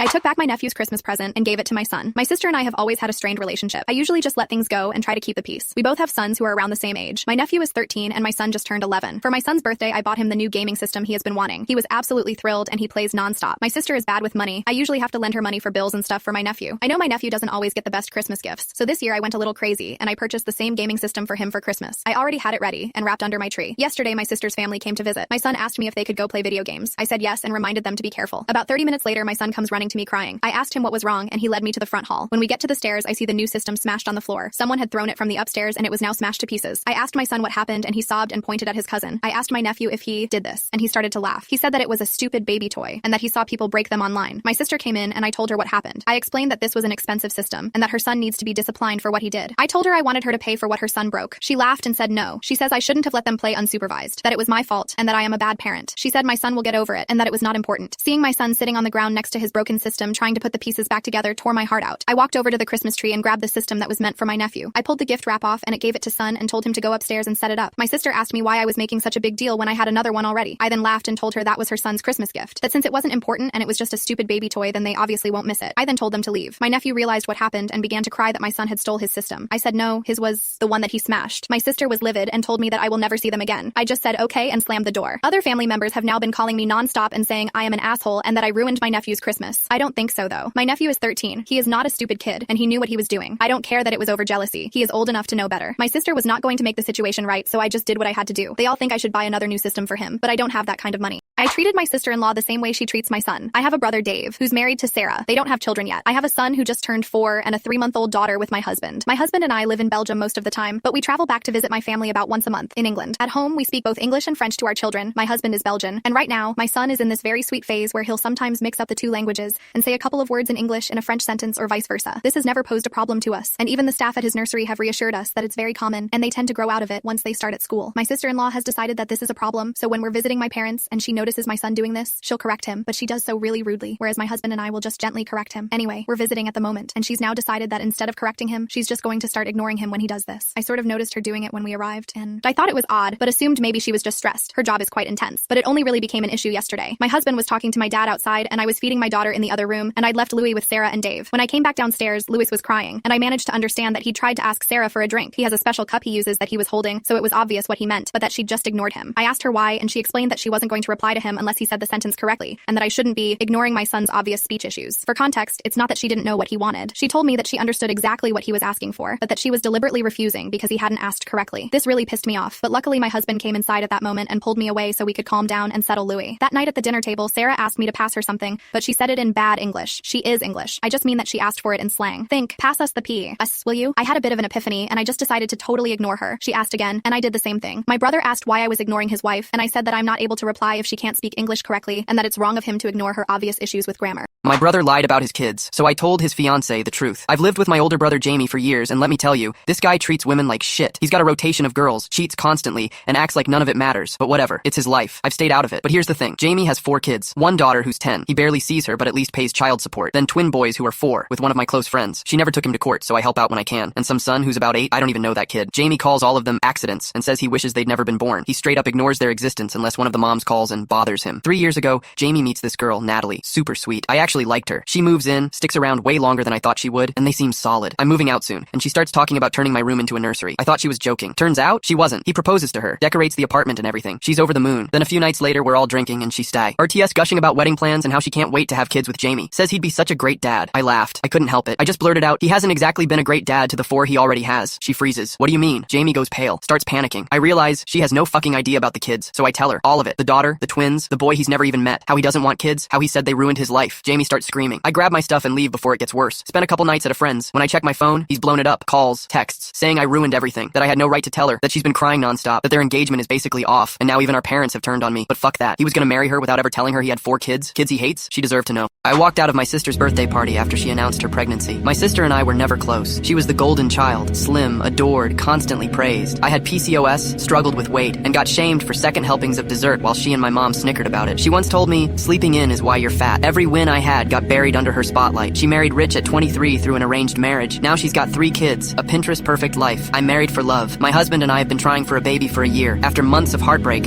we finally got a positive test. I was 4 months along when I miscarried. It crushed me. 2 months later, we're at her birthday party. She and her husband get up and announce they're expecting again. My heart hurt, yeah, but I smiled, clapped, tried to be happy for them. Then she starts in with the digs. We weren't even trying. It's so funny how easy it is for us. I tried to breathe through it. Then, standing in a circle of cousins, she goes, "We didn't even want more kids. I almost thought about having an abortion." And she looks right at me. It felt like a punch. My stomach died. Ropped. My husband saw it instantly, took my hand, and we left. Next thing I know, my phone's blowing up. My sister, cousins, all calling me jealous and dramatic for walking out on her big moment. But none of them were there in that second, when my grief met her smug smile. My dad sold me into a dog breeding deal without telling me. So 2 months ago, my dad hits me up with this amazing opportunity. His buddy Joe breeds pedigree Labradors and supposedly has one left from a litter. Beautiful little female lab, and he's offering it to me for only $80. My dad says it's a friend discount, nothing else. And I'm thinking, hell yeah, I've wanted a lab for years, and this is a dream come true. That same day, I drive 2 hours to Joe's farm, meet this adorable 3-month-old puppy, fall in love instantly, sign the ownership transfer papers, and take her home. No weird terms, no weird vibes. Just me, a puppy, and a great deal. Fast forward a few weeks. I tell my dad I've scheduled Jennifer, that's the pup, to get desexed next month. And suddenly he looks at me like I just shot his dog, tells me to cancel immediately. I'm like, why? He casually drops this bomb that he promised Joe I'd let Jennifer be used for breeding, as in Joe gets to breed her whenever he wants and sell the puppies. That's why the dog was so cheap, apparently. My dad literally made a whole deal behind my back and just assumed I'd go along with it. I'm stunned, but I'm not even that surprised, honestly, because my dad has this long, glorious track record of forgetting to mention important details until it's way too late. But this was next level shady. So I called Joe, told him flat out, I'm not breeding Jennifer. I never agreed to that. I own her. End of story. And this man lost it, starts cussing me out, saying I owe him the difference between the discounted rate and the full price since I'm not holding up the deal. Like, what ducking deal? I didn't make one. You didn't say anything to me when I picked her up. You had your chance, Joe. He demands money. I say no, because again, I legally own this dog. You want a breeding contract? Then you make one. With me, not my dad. This is literally your job. How do you not know how to handle a sale properly? Now Joe's furious. My dad's acting like I'm overreacting, and a bunch of extended family members are calling me a selfish bitch and saying I should do the right thing and at least pay him back. But the right thing would have been Joe using his brain and speaking directly to the person he was selling the dog to. And the icing on the cake, according to this magical invisible agreement, Jennifer would have been bred over and over again whenever Joe felt like it, and I'd be paying all the medical bills, every ultrasound, every emergency, every puppy-related vet visit, all on me, while he takes the profits. No ducking way. No. My dad cheated and still thinks he's the victim. When I was 7, my mom found out my dad had been cheating on her for 5 years with her friend. It all blew up on my birthday, which we celebrated late because my dad said he had to go to a funeral. Turns out he was actually at an ultrasound appointment with his mistress who was pregnant. Yeah, my parents split right after, and my mom never really got over it. I mean, how do you even move on when your husband and your friend betray you at the same time? But despite everything, she always told me she wanted me to be loved and happy, even if that meant I had a relationship with my dad, his wife, and all 6 of their kids. Fast forward to the pandemic. My dad and his wife were both frontline workers, and they asked my mom if she'd taken their 6 kids, her ex's affair kids, so the siblings could spend time together. She said hell no. My dad was furious, said she should have forced me to stay at his in-laws' house just to be around them. My mom stood her ground, and now things are still tense. My dad and his wife ended up quitting their jobs and they're broke. He couldn't afford to throw me a graduation party, which is totally fine. My mom stepped up and planned one, but she made it clear he and his family are not invited. He started whining about missing out on celebrating with me because of her, and that's when I snapped. I told him no, it's because he cheated. He blew up his own family, disrespected my mom over and over again, and still somehow expects her to smile and pretend none of it happened so he can look like the good guy. He told me it's been a decade, that my mom and I should be over it, and that I shouldn't be taking sides. And I told him, then maybe he shouldn't have let the whole truth blow up on my birthday for me to hear. I returned from Afghanistan, and my wife asked, "Who are you?" I stood on the porch with my duffel bag, staring at the woman I'd been married to for 8 years. "Claire, it's me, David. What are you talking about?" She took a step back into the house, her hand gripping the doorframe so hard her knuckles went white. "David died. They sent his body home 3 months ago. I buried my husband." Her voice was shaking, but there was something else in her eyes. Not relief or joy that I was alive, but fear. Real, genuine fear. "What are you talking about? I've been emailing you, calling when I could. We talked 2 weeks ago about Jake's school play. My 7-year-old son appeared behind her, peeking around her legs. When he saw me, his face lit up. Daddy!" He tried to run to me, but Claire grabbed his shoulder and pulled him back. "Jake, go to your room, now!" Her voice was sharp, commanding in a way I'd never heard before. "But that's Daddy. He came home." Jake was crying now, struggling against her grip. "Mommy, why won't you let me hug Daddy?" Claire's face was pale, almost gray. "That is not your father. Your father is dead. I saw the coffin. I talked to his commanding officer. This is someone playing a sick joke." She was shaking now, and I noticed her other hand was behind her back, reaching for something. My training kicked in, and I saw the shape of a phone in her back pocket. She was calling someone. "Claire, I don't know what happened or what you were told, but I'm alive. I'm standing right here. Let me come in and we can figure this out." I kept my voice calm, non-threatening, but my mind was racing. How could she think I was dead? Who had told her that? Who had she buried? "Don't come any closer." Her voice was getting higher, more panicked. "I'm calling the police. I don't know who you are or what kind of sick game this is, but you need to leave." Behind her, Jake was sobbing. "Mommy, please, that's Daddy. I know it's Daddy." A man appeared behind Claire, putting his hand on her shoulder. He was tall, maybe 40, wearing jeans and a polo shirt like he belonged in my house. "Honey, what's wrong?" Then he saw me, and his expression changed. "Who the hell are you?" My stomach dropped. "Who the hell are you?" The man stepped in front of Claire and Jake, positioning himself between them and me like he was protecting them. "I'm Ryan, Claire's husband. Now I'm going to ask you one more time. Who are you and what do you want?" The word husband hit me like a physical blow. "Her husband? I'm her husband, David Morrison. I've been deployed in Afghanistan for the past 10 months. What is going on here?" Ryan's face hardened. "David Morrison died in action 3 months ago. There was a memorial service. Claire received his personal effects, so I don't know who you are or what you're trying trying to pull, but you need to leave before I make you leave. He was a big guy, probably worked out regularly, and he looked ready to back up his threat. I kept my hands visible, palms out. Look, there's obviously been a terrible mistake. Can we just all calm down and figure out what happened? Claire, please. It's me. I can prove it. Ask me something only David would know. Claire was crying now, her whole body shaking. The real David had a scar on his right shoulder from when he fell off his bike when he was 12. He proposed to me at Riverside Park on a Tuesday evening in June. His mother's name was Patricia, and she died of cancer when he was 19. She was reciting facts like she was trying to convince herself, not me. I have the scar. I proposed on June 15th at sunset. My mom died on March 3rd, 2011. I started to roll up my sleeve to show the scar, but Ryan stepped forward aggressively. Anyone could have found out that information. Facebook, public records, talking to people who knew him. This doesn't prove anything except that you did your homework before coming here to terrorize a widow and her son. I pulled out my wallet with slow, deliberate movements and took out my military ID. Here, this is me. Check the photo, check the information. Call my unit, call the VA, call whoever you need to call. But I'm telling you, I'm David Morrison, and I've been alive this whole time. Ryan took the ID and examined it carefully, then pulled out his phone and took a picture of it. I'm sending this to the police. If you're some kind of imposter or identity thief, they'll figure it out fast. While Ryan was on his phone, Claire was staring at me with an expression I couldn't read. Fear, confusion, maybe a flicker of recognition. David had a birthmark on his left hip, she said quietly, shaped like a crescent moon. If you're really him, show me. I lifted my shirt slightly on the left side, revealing the birthmark I'd had since birth. The birthmark I'd been self-conscious about as a teenager until Claire had kissed it one night and told me it was perfect. She gasped and covered her mouth. Oh my God, it's really you. She took a step toward me, then stopped, looking back at Ryan. But how? They said you died. Captain Harrison called me himself. He described the attack, said you were killed by an IED. They sent me your dog tags, your wedding ring, your personal effects from your locker. My mind was reeling. Captain Harrison? We don't have a Captain Harrison in my unit. Our commanding officer is Major Sullivan. Full story on my channel and linked below.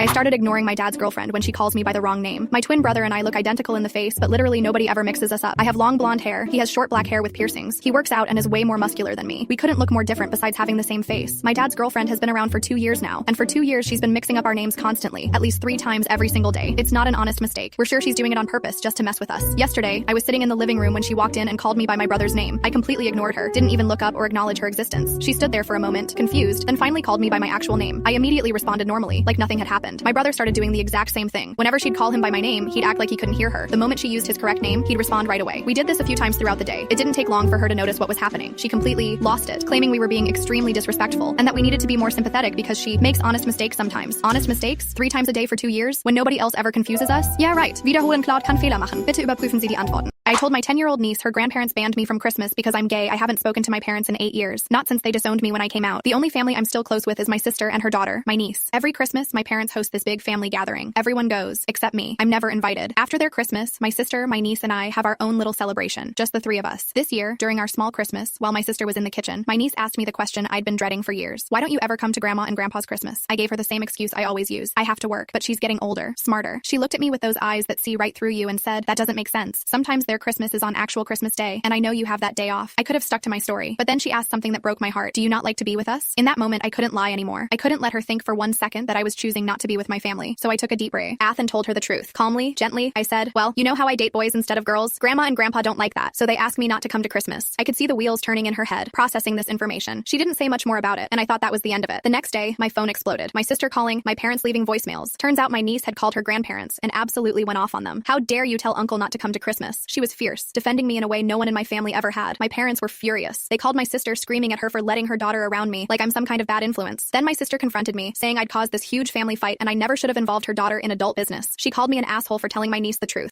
I told my dad there's no making up for missing my high school graduation. I'm graduating high school at the end of this month. My dad dropped the bomb on me 2 nights ago that his stepdaughter has an award ceremony for some competition she entered and won in another state on that same day, and that she really wants him to be there. He told me he couldn't possibly make it to both, and since his wife and their children together will be going, he needs to be there too. He told me he would make it up to me and we could celebrate another time. I still live with him, not for much longer. My mom died when I was 7, and my dad got married again when I was 11 or 12. It's been a few years anyway. His stepdaughter never knew her bio dad, so my dad has accepted her as his own, and he has prioritized her a lot in the last 5-6 years. It doesn't always show in the most obvious ways, but it can be felt. Father-son time was put on an indefinite hiatus, and instead dad told me we needed to include her in our time together, but he also spent time with just her for father-daughter time. I brought it up to my dad, and he told me I wasn't exactly making an effort to be closer to her, so he wanted us all to bond and didn't want me to just focus on my relationship with him. He has attended her dance things instead of my basketball games if they're on at the same time. It doesn't matter if mine was known about first, he will still skip my stuff to go to hers. He will take us on family days, and whenever he and his wife say kids can choose, he picks her choices over mine. He claims it's because they will be the most fun for everyone, but really, he even says it afterward. Anything his little princess wants. Our refrigerator and our shower broke at the same time. His stepdaughter's birthday was coming up, so he took money from my birthday fund to pay for that stuff. And so his stepdaughter would definitely get what she wanted. This Barbie house thing and a whole fashion set, and they were, I think dad said $250. He didn't get all the money back by the time my birthday came around, so instead he bought me a $30 gift card for Steam when he had promised me a new monitor and keyboard for my computer. That was a gift from my grandparents. When my dad told me he wouldn't be at my graduation to go and support her, I told him there is no making up for that, and he can forget about being included in my life going forward. He told me he would make it up to me, and I told him I will always come second to his little princess, and I'm not going to be okay with that. I told him he's discarded me for the last time. Dad begged me me to be reasonable, but I walked away. Then I invited both sets of grandparents who agreed to come. His wife told me I could have come with them and I don't need to attend the ceremony but could support my sister. I said her daughter is not my sister and I do not want to support their family anymore and I will be out of their hair soon. She called me selfish and told me I can't deny her daughter a dad. I told my mom she can use my baby as her do-over child and now half my family thinks I'm cruel. I'm 26 and just had my first baby 3 months ago, a girl. We named her Emma. My husband and I had been planning this for years. Saved up, bought a house, did everything right. I was excited to become a mom and even more excited for my own mom to be a grandma. I thought it would bring us closer. I was wrong. My mom had me young, 21. She's told me 100 times how hard it was, how she wishes she'd waited, how she missed out on so much of my childhood because she was working 2 jobs. I get it. I do. She sacrificed a lot, but she also made it clear throughout my life that being a young mom wasn't what she wanted. She loves me, but there's always been this underlying current of regret, I guess. When I told her I was pregnant, she cried. Happy tears, she said. She hugged me and told me she couldn't wait to do this right. I didn't think much of it at the time. The problem started the day we brought Emma home from the hospital. My mom showed up unannounced with 2 suitcases, said she was staying for at least a month to help out. I hadn't asked her to stay, but I was exhausted and hormonal and thought, okay, maybe this will be nice. Extra hands, support. It wasn't nice. From day 1, she took over. I'd be about to feed Emma, and my mom would sweep in and take her from my arms. You rest, honey. I've got this. I'd wake up in the middle of the night to feed her, and my mom would already be in the nursery, rocking her back to sleep. She'd change her, dress her, hold her for hours. At first, I tried to be grateful. She was helping, right? But then it started feeling wrong. My mom began making decisions without asking me. She bought a different brand of diapers because these are better. She rearranged the nursery because the crib should face east. She told me I was holding Emma wrong, feeding her wrong, dressing her in clothes that were too tight. I tried to set boundaries, gently. Mom, I appreciate the help, but I'd like to dress her myself today. She'd smile and say, of course, sweetie, and then do it anyway the next day. My husband noticed too. He pulled me aside one evening and said, babe, I don't think your mom realizes this is our baby. That hit me hard. The breaking point came 2 weeks ago. I'd had a rough night. Emma was colicky, crying nonstop. I'd been up for hours trying to soothe her. Finally, around 4 a.m., I got her to calm down and fall asleep on my chest. I was exhausted, but also proud, like I'd figured something out. I carried her to the nursery to put her in the crib. My mom was standing there in her pajamas, arms out. I'll take her, she whispered. I've got it, Mom. You need sleep. Let me. I'm her mother. I've got it. She stepped closer. You don't have to do everything yourself. That's what I'm here for. I know, but I want to do this. Her face changed. It got tight. Hurt. I just want to help, she said, her voice cracking. I couldn't do this with you. Let me do it now. And there it was. Mom, I said carefully, Emma isn't your do-over baby. Her eyes went wide. For a second, she just stared at me. Then her face crumpled. How could you say that? She whispered. Because it's true. I love that you want to be involved, but you're not her mom. I am, and I need you to step back. She didn't say anything. She turned around, walked to the guest room, and locked the door. The next morning, she was gone, packed up, and left before we even woke up. I thought maybe she just needed space. But then the call started. My aunt called, furious. Do you have any idea how much your mother has sacrificed for you? And you throw it in her face like this? My grandma called. She's heartbroken. She just wanted to be a good grandma. Even my dad called. My dad, who I barely talked to. Your mom's a mess. She's crying every day. You need to apologize. I tried to explain. Tried to tell them what had been happening. But they all said the same thing. She was just trying to help. I was hormonal. I was overreacting. My husband backed me up. He told my aunt exactly what had been going on, how my mom had been overstepping for weeks. She didn't care, said I was being ungrateful. My mom started posting on Facebook. Big things like, sometimes you give everything to your children and it's still not enough. And being pushed away by the people you love most is a pain I wouldn't wish on anyone. Her friends commented with sad emojis and messages like, you deserve better. I felt like I was losing my mind. Last week, my mom finally texted me, not to apologize, to tell me she needed time to heal from what I'd said, that she didn't know if she could be around Emma right now because it hurt too much. That's when I snapped. I called her. She answered on the 3rd ring. Hello? Mom, you don't get to do this. You don't get to make my daughter about you. Silence. I didn't say what I said to hurt you. I said it because it's true. You've been treating Emma like she's yours, like you're getting a second chance, but she's not your second chance. She's my daughter, and I need to be her mom. She started crying. I just wanted to help. I know, but helping means respecting my boundaries, not taking over, not making me feel like I'm failing because I'm not doing things your way. More silence. I love you, Mom. I want you in Emma's life, but not like this. Not if you can't respect that I'm her mother. She hung up. I haven't heard from her since. My family's still mad. They think I should apologize, let her back in, just keep the peace. But I'm not apologizing because I didn't do anything wrong.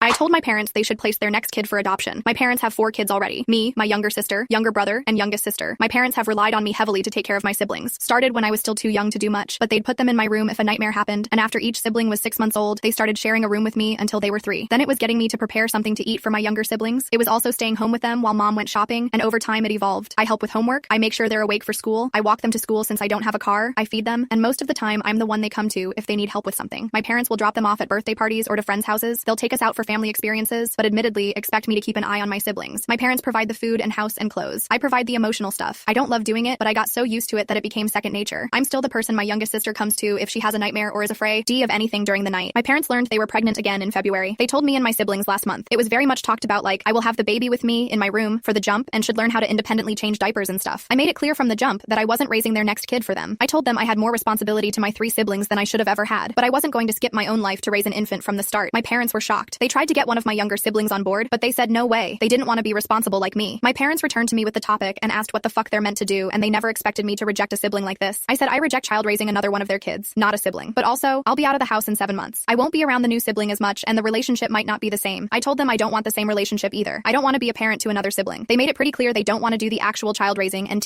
hair living a nightmare over this. When the topic came up during the last week, I told them they need to place the baby for adoption, since they won't have a good childhood with nobody wanting to raise them. I told my parents it would be the kindest thing to do if they refused to raise the baby themselves. My parents accused me of treating adoption flippantly, and they were sorta outraged. I would rather they place the baby for adoption than for me to step up and raise this one too. I refused to walk my daughter down the aisle after what she did. My daughter's getting married this winter, and I was supposed to walk her down the aisle. I've been covering most of the wedding costs too, since her fiance's family lives overseas and can't afford both travel and the wedding. I didn't mind, she's my little girl, and I just wanted her to have a perfect day. But last week, 2 of my other kids, Alex and Tom, came over with their families. We were talking about the wedding, and I realized they hadn't gotten invitations yet. At first, I thought maybe invites just hadn't gone out to everyone, but then my oldest daughter said she got hers, her partner was invited, and so were her kids. Same with my youngest. Even my sister got hers weeks ago, whole family invited. That's when I knew something was off. Alex and Tom are both married. Alex has a husband, Tom has a husband, and they each have adopted kids. Turns out Casey left them off the guest list on purpose. I called her, furious, and asked what the hell was going on. She told me Max and his family don't feel comfortable around non-traditional couples, and that it's just not part of their culture. She actually asked me to understand that. I told her flat out, if that's how it is, I'm not walking her down the aisle. I'm not paying another cent either. If she cares more about her fiance's family's outdated bullshit than her own siblings, then they can pay for the damn wedding. She hung up on me sobbing, called me an asshole, but I don't give a fuck. You don't get to erase your own brothers just to make your in-laws happy. I pressed charges against my son. My son was visiting us for a couple days and was at my house alone babysitting my daughter's kid. According to my son, the other day my 4-year-old granddaughter, his niece, pulled down the TV and broke it. My son told us that he took the TV to the dump as it was shattered and useless. My daughter and son-in-law, my 4-year-old granddaughter's parents, felt very bad for what had happened and paid the cost of the TV that day. My husband was watching our security cameras and our son's story doesn't hold up. We never see our granddaughter breaking the TV. All that we see is our son taking away the TV that is not shattered. We asked our son about this and he said that the security camera must have cut out the part that shows our granddaughter breaking the TV. Eventually I got a call from my son's girlfriend that lives with him. She said that she knew what was going on and felt guilty. She basically told us that our son had made up the story about the TV breaking and stole it and took it to their house to watch. I filed a police report and his girlfriend let the police into their house to get us our TV back. We do plan on pressing charges against him. HI. He stole our TV and made my daughter pay for it. That is messed up on so many levels. I moved out when my parents asked me to pay rent. I am the oldest of 5 siblings and I am a full-time student. I also have a part-time job in my field, but when I complete my after degree, my employer will take me on full-time. I make enough from part-time to pay for school and put money aside. My siblings range from 2010. Both of our parents work full-time. I have taken on a lot of the responsibilities for keeping everything running in the house. I do the grocery shopping, the laundry, as well as making suppers and doing meal prep so everyone has lunches ready to take every day. I also get all my siblings to do their part with regards to household chores. For example, my youngest brother is responsible for feeding and walking the dogs, so I make sure that there is dog food in the storage and poop bags on the leash. My dad works very long hours and my mom works 9 to 5 at a hard job. Over Christmas, I had a chance to buy a PS5 for myself, so I did. The rest of my family is still using a shared PS4. I keep mine in my room and I do not share. My parents started fielding complaints from my oldest brother about how I made so much money and I don't share the things I buy for myself. Totally true. So they had a talk with me where they brought this up. I pointed out how much of the household work I did, and they said it wasn't fair that O was earning so much money without contributing. They told me how much they expected from me. I went to my room and did the math. If I gave them what they wanted, I would have about $800 a month left over. If I dropped a couple of classes next semester, I could go to almost full-time hours with my employer, and then it would only be 1 more year until I graduated with my second degree. But I could afford my own place and I would have way more free time and disposable income. I packed up and moved out. Everything I owned fit in my car. I stayed at an Airbnb for 2 weeks until I could get everything sorted with an apartment, school, and work. It was great. I'm not going to lie, I may have gone a little overboard on Tinder. I couldn't have women over to my parents' house. I just moved into my own apartment. I'm staying part-time until I finish this semester. I will work full-time over the summer and go to a lighter class load, higher work hours in the fall. My oldest brother has been tasked by my parents to do everything I used to do. His chores have been split up with the other 3. They are all pissed at me for moving out. My parents are upset that I left them in the lurch. My siblings are mad that they all have more chores. My oldest brother is especially salty because he has no free time to see his girlfriend, and she isn't allowed in the house when my parents aren't home. I'm enjoying my free time. I bought myself a plant from IKEA. I feel bad for screwing them all over, but it didn't make sense for me to do all that work and pay rent on top. My wife demanded I be a man, so I made one final decision she never saw coming. My wife Catherine snapped, "I'm tired of your boundaries." Then she added, "Be a man." I had just finished a 12-hour shift fixing crashed servers when I walked into the kitchen and saw contractor quotes and cabinet samples on the table. "I signed off on the kitchen renovation," she said. "They start Monday." I told her we agreed to wait until next year. "Waiting is pointless," she said. "The contractor had an opening." Then she dropped the number, $22,000, and she'd already put $8,000 down from our joint account, non-refundable. I asked why she didn't talk to me first. She shut her laptop hard and said, "I'm telling you now, aren't I?" I said this wasn't the first time. Lately my opinions were treated like noise, and her choices were treated like law. She crossed her arms and said, "I'm so tired of your boundaries. It's exhausting," she added. "Be a man for once." She waited for me to apologize. I looked at her and said, "Understood." She smiled like she won. I pulled out my phone and opened an email I'd been sitting on. A hospital in Colorado wanted me as their IT infrastructure manager. A raise, but relocation required. I typed, "I accept," and hit send. I didn't tell her. The next morning I opened a new bank account, switched my direct deposit, and started saving screenshots. I called my cousin Reese, a family lawyer. He said, "Document everything and keep quiet until papers are ready." So for the next few weeks I was calm and agreeable. "Sure, okay, sounds good." Catherine started watching me like I was hiding something. One night she asked, "Why are you being so nice?" I said, "I've been thinking." She relaxed. Then, in week 4, she knocked on my office door with watery eyes and said, "I'm pregnant." She made it sound like a gift. I forced a smile and asked, "How far along?" 6 weeks, she said. My stomach turned. 6 weeks ago was when she started coming home late, and her phone suddenly had a passcode. I had also seen the name Bennett on her screen more than once. Her coworker, always after hours. Catherine grabbed my hand and said, "This fixes things." Then she said, "You're not leaving." I didn't argue. I called Reese and he said, "Don't accuse her. Stay steady. If you want out, you still file. Ask the court for a test after the birth." So I played the role she wanted. I went to appointments. I built the crib. I smiled for photos. Meanwhile, I built my file. Phone records showed late calls with Bennett. The calendar had work dinners that didn't match. There were hotel charges she never mentioned. I saved it all. She started testing me. She'd slide a bill across the counter and say, "Sign this," like I was her employee. She'd grab my phone and joke, "No secrets," then get annoyed when it was locked. At a baby shower, she told everyone, "Brian almost ran, but he's staying now," and people laughed while I stood there holding gift bags. Later that night, her screen lit up with Bennett calling. She turned it face down fast and said, "Work," like I was stupid. I didn't yell. I just took another screenshot and kept my plan moving. As the months passed, she got bold. She'd joke, "Now you're stuck," then watch my face. I kept it flat. The baby was born in March. Catherine named her Audrey and acted like we were a happy reset. 3 days later, I said, "I need a paternity test." Her face changed like a switch. "How dare you," she said, loud enough for the nurses to hear. I stayed calm. "If you have nothing to hide, you don't need to be scared." She stormed out of the room. 2 days later, Reese filed the divorce and asked for a court-ordered test. Catherine went into panic mode. She cried and begged, then threatened to tell everyone I was abandoning my baby. She posted online like I was the villain. I didn't respond once. In court, the judge ordered the test anyway. Then we waited. Catherine went from smug to desperate. She tried deals, drop the divorce, keep the house, even full custody if I stopped the test. That was when I knew the truth. On a Thursday, Reese called and said, "You're not the father." I just sat there, breathing, like my body finally remembered how. Reese said, "We move fast." I called Colorado again, and they rushed my start date. That weekend, while Catherine was out, movers came. I had packed my things. I left one envelope on the counter. "You'll be served Monday." Catherine called until her voicemail was full. I didn't pick up. I drove west and started the new job. A short time after, there was a knock at my door. Catherine was on my porch, eyes red, hands shaking. "Brian, please, can we talk?" she said. I said, "There's nothing to talk about." She stepped closer. "I was scared," she said. "I thought you'd stay if you believed she was yours." I said, "You tried to trap me with someone else's baby." Her face went stiff. "You wanted a man who makes decisions," I said. "Congrats." I made one, then I closed the door. Now her family is calling me heartless for asking for that test. Was I wrong?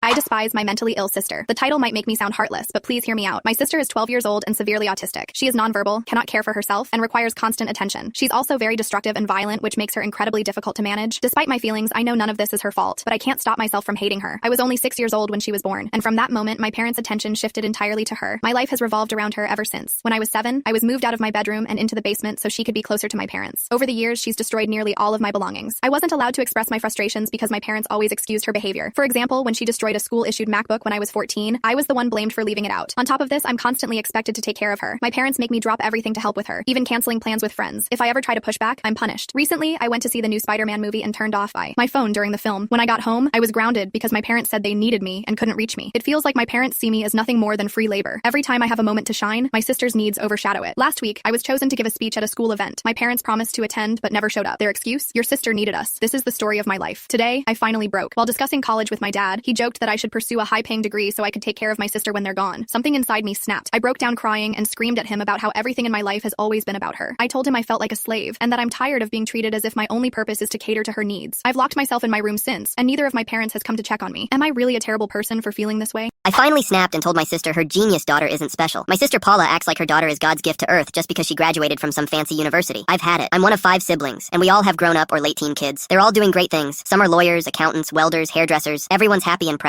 But my sister Paula, her daughter Amy, is supposedly the star of all our kids. She's 22, just graduated from this elite university with a biochemistry degree, and landed a job right away. Look, I don't hate Amy, but she's always been trouble. My daughter Charlotte is the same age, and when they were younger, Amy would constantly tell Charlotte she wasn't pretty enough. She even tried pushing Charlotte out of family photos because she wasn't pretty enough to be in them. When Amy graduated, Paula threw this big party, which was fine. It was Amy's moment, but ever since then, Paula has been insufferable, making Amy the center of attention everywhere. This summer, my brother and his family went to a theme park. Amy suddenly wanted to go too, and Paula demanded they take her just because she graduated from X university. Amy acted like a total brat the whole time, and Paula excused everything because of her elite graduate status. A few weeks ago, Amy smoked weed at my parents' house. I personally don't care, but my parents do. And guess what? Paula made them let it slide because, again, Amy's an elite graduate. The final straw came last weekend. My son Mark just got engaged, and we had this casual engagement party at our place. Paula, her husband Rob, and Amy showed up, and Paula immediately started pressuring me to give Amy a big part in the wedding. Mark's fiancée Vicky barely knows Amy. She'll obviously have her own people in mind for her bridal party, but Paula insisted Amy deserves a big role because of her achievements and because she's so pretty she'd make the perfect bridesmaid. I finally lost it. I told Paula that Amy's achievements don't mean she deserves special treatment, and that being an elite graduate and pretty doesn't make her better than anyone else. I said Amy was a spoiled brat who needs to get on with her life. Unfortunately, the music wasn't very loud, and everyone heard me. Amy stormed off crying, and now my entire family is blowing up my phone. He's saying I was wrong for humiliating a child in public. She's 22 years old. She's not a child, and pointing out the truth isn't humiliation. I'm so sick of my sister treating her daughter like she's better than everyone else just because she went to some fancy school. I found out why my sister didn't make me a bridesmaid, then I skipped her wedding. He always felt like the outsider in my family, but when my sister started planning her wedding, it hit me harder than ever. She picked 12 bridesmaids, every sibling except me, 2 sisters, my brother on the groom's side, but me, invisible. It stung like hell, but I told myself it was her day, so I shrugged it off. As the wedding day crept closer, she ignored me completely. No dress fittings, no planning meetings, nothing. My parents tried to ask why, but she threatened to cut them out too if they pushed. Then my mom finally pried the truth out. All my sisters loathed me quietly because of something that happened when I was born. Apparently, I gave my mom life-threatening illnesses in the womb, and they all blame me for her ongoing health problems. My brother was the only one who didn't think it was my fault, but he couldn't change their minds. When I heard that, I felt my stomach drop. She said bluntly, she only only wanted the most important people at her side, and I wasn't one. Just like that, I was cut out of their joy because I reminded them of my mom's suffering. I folded. I told my sister, fine, I'm not coming. I removed myself from every group chat, every planning email. Now my sisters are raging, saying guests will ask why I'm absent, and I'm being selfish. But I don't care anymore. It hurts too much to pretend I... My wife shamed my daughter's swimsuit in front of her crush, so my daughter flipped it on her. I remarried 2 years ago, and my wife Jennifer decided right away she was going to be my daughter Alexa's new mom. Alexa didn't want that. She told her, politely, please call me Alexa, and I'll call you Jennifer. Jennifer smiled, then started controlling everything anyway. Alexa bought a crop top with her own money, and Jennifer threw it out. Alexa asked to go to a metal concert with her best friend's dad as the chaperone, and Jennifer drove there at 10 p.m., trying to drag her home. After that, I told Jennifer one clear thing. Respect Alexa's boundaries or we're done. Jennifer promised she'd stop, and for a few months, she actually backed off, so I thought we were finally okay. Then Alexa planned her Sweet 16. It was July, almost 95 degrees, and she wanted a simple pool party with her friends. Jennifer pulled me aside and said teen girls in swimsuits was inappropriate and would look bad. I said fine, no parents, just kids from school. Problem solved. Jennifer nodded, then went behind my back and grilled Alexa about whether boys were coming. When Alexa said yes, Jennifer tried to cancel the whole party. She said, I won't allow that behavior in my house. I reminded her it was my house too, and Alexa's birthday, and it was happening. The day of the party, Alexa had music on, snacks out, and about 15 kids showed up. Eric came too, the boy she'd been crushing on for months, and I could see her trying not to smile too hard. They were in the pool, laughing and playing volleyball, when I heard a car pull in fast. Jennifer was home early from work, still in her work clothes, walking like she had a mission. I stepped toward her and said, Jennifer, don't do this. She didn't even look at me. She walked to the edge and cannonballed into the pool, fully dressed. Water splashed over the side, and everybody went silent. Jennifer climbed out dripping and started lecturing Alexa like it was a public lesson. She pointed at Alexa's two-piece and said loud, is this how you want boys to see you? Eric froze, staring at the ground. Alexa's face went bright red and she ran inside crying. The kids started packing up, looking embarrassed, and within 20 minutes the backyard was empty. I went inside and found Jennifer in the kitchen making tea like nothing happened. I told her she ruined Alexa's biggest birthday and humiliated her in front of everyone. Jennifer shrugged and said, someone had to teach her right from wrong. You won't. Alexa didn't leave her room for 2 days. Jennifer acted proud, like she'd done a good thing, and every time I tried to talk about it, she dismissed me. 3 months later, it was Jennifer's 40th birthday, and she planned this fancy garden party for weeks. White tablecloths, catered food,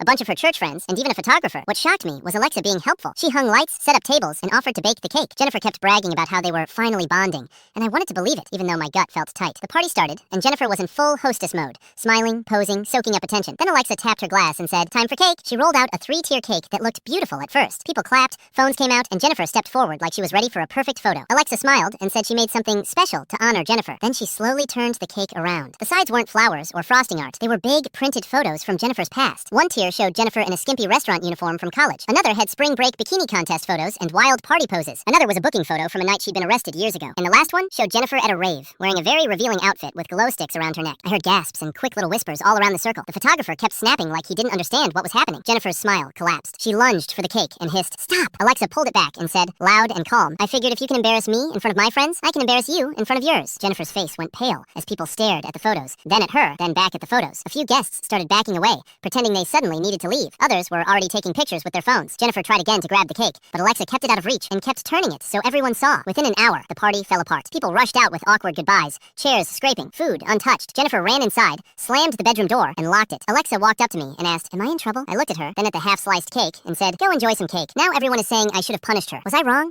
My stepson called me dad, and his bio dad picked a fight until my kid shut it down. My stepson Noah asked if he could start calling me dad, and it set off a fight with my wife's ex that got ugly fast. I'm Elias, 23. My wife Judith is 35, and her son Noah is 12. People judge the age gap, but at home it just feels normal. Noah and I clicked right away. We build big Lego sets for hours, and we laugh while we struggle through math homework. I've been in his life 2 years, showing up for soccer, school stuff, and the boring daily routines. His biological dad, Mark, didn't. Mark used to take Noah on weekends, then he started canceling. After a while he stopped calling, missed the last 2 birthdays, and went months without seeing Noah. Judith still chased him for child support, and Noah tried to act like it didn't bother him, but it did. One night we were on the living room floor building a castle set, and Noah got quiet. He stared at the pieces and said, Elias, can I call you dad? My heart dropped. I didn't want to push him or make him feel like he had to pick sides. I asked if he was sure, and he nodded without looking up. Judith's eyes went watery. So I said, yeah, if you want to, you can. Noah smiled so big it almost scared me, like he'd been holding that in for a long time. Judith decided we should tell Mark, because we didn't want him hearing it from someone else and twisting it. She sent a simple text. Mark didn't answer. The next morning my phone wouldn't stop buzzing. Mark had put our wedding photo on Facebook with a caption about Judith not protecting her child. He called me that young guy and hinted I was unsafe around kids. Then he got bolder. He posted again and again, telling people I was inappropriate with minors and that Judith was letting it happen. He found my workplace page and left fake reviews. He tagged people who didn't even know us. He messaged my boss directly and dropped my name in the comments. At work, my manager pulled me into his office and asked, straight up, if there was anything he needed to worry about. My hands shook while I showed him the posts. He said he believed me, but HR still had to make notes, and that made me feel like I couldn't breathe. I barely slept that week. Outside of work, it got worse. Judith got cornered at her job by a coworker asking if she felt safe at home. A parent at school pickup stared at me like I was a stranger, then turned and whispered to to another parent. The school office even called Judith asking about family issues. My mom called me crying because someone messaged her and said she raised a creep. Every day, Mark's posts got shared by strangers who only saw the age gap and assumed the worst. I wanted to shut everything down and disappear, but it didn't matter. Mark kept making new posts and new comments. Judith reported the posts, but Mark would delete one, then make another like he was addicted to the attention. One night, he showed up outside our place and kept knocking, yelling Noah's name through the door. Noah froze in the hallway. Judith told him to go to his room, and I stood there listening. Mark hit the door and shouted, "He's not your dad!" He finally left, but the neighbors had already heard it. Noah saw a few of the online posts too. One afternoon, he dropped his backpack, looked at me and asked, "Is Dad mad at me?" That word hit hard, because he sounded guilty for loving me. I told him, "No, buddy, none of this is on you." We talked about lawyers and orders and all that, but we also knew Mark loved dragging things out, and we didn't want Noah stuck in the middle. So we started saving screenshots, dates, names, anything we could. Judith's hands were shaking while she scrolled. Then Noah did something we didn't know he was even planning. One day, Judith shoved her phone in my hands and said, "Watch this right now." Noah had posted a video from his room, sitting in front of his trophies. He looked straight into the camera, calm as an adult. He said, "Hi, I'm Noah Thompson. The man posting lies about my stepdad Elias is my biological father. He hasn't seen me in a long time. He missed my last 2 birthdays and didn't even text me on Christmas. But Elias is here. He taught me to ride a bike. He helps me with homework. He comes to every soccer game. He even learned how to make my chicken nuggets because my stomach can't handle the store ones. So please stop believing someone who only acts like a dad when he's angry." I just sat there staring at the screen, like my brain couldn't catch up to what my kid had done. The comments exploded. People backed Noah. People asked Mark why he was attacking his own son. That night, Mark's posts vanished, and by morning his whole Facebook account was deactivated. The messages and fake reviews stopped. That evening, Noah and I sat with our Lego set, and he slid me a brick and said, "Dad, did I do good?" Now people are saying I let him call me Dad too soon. Was I wrong?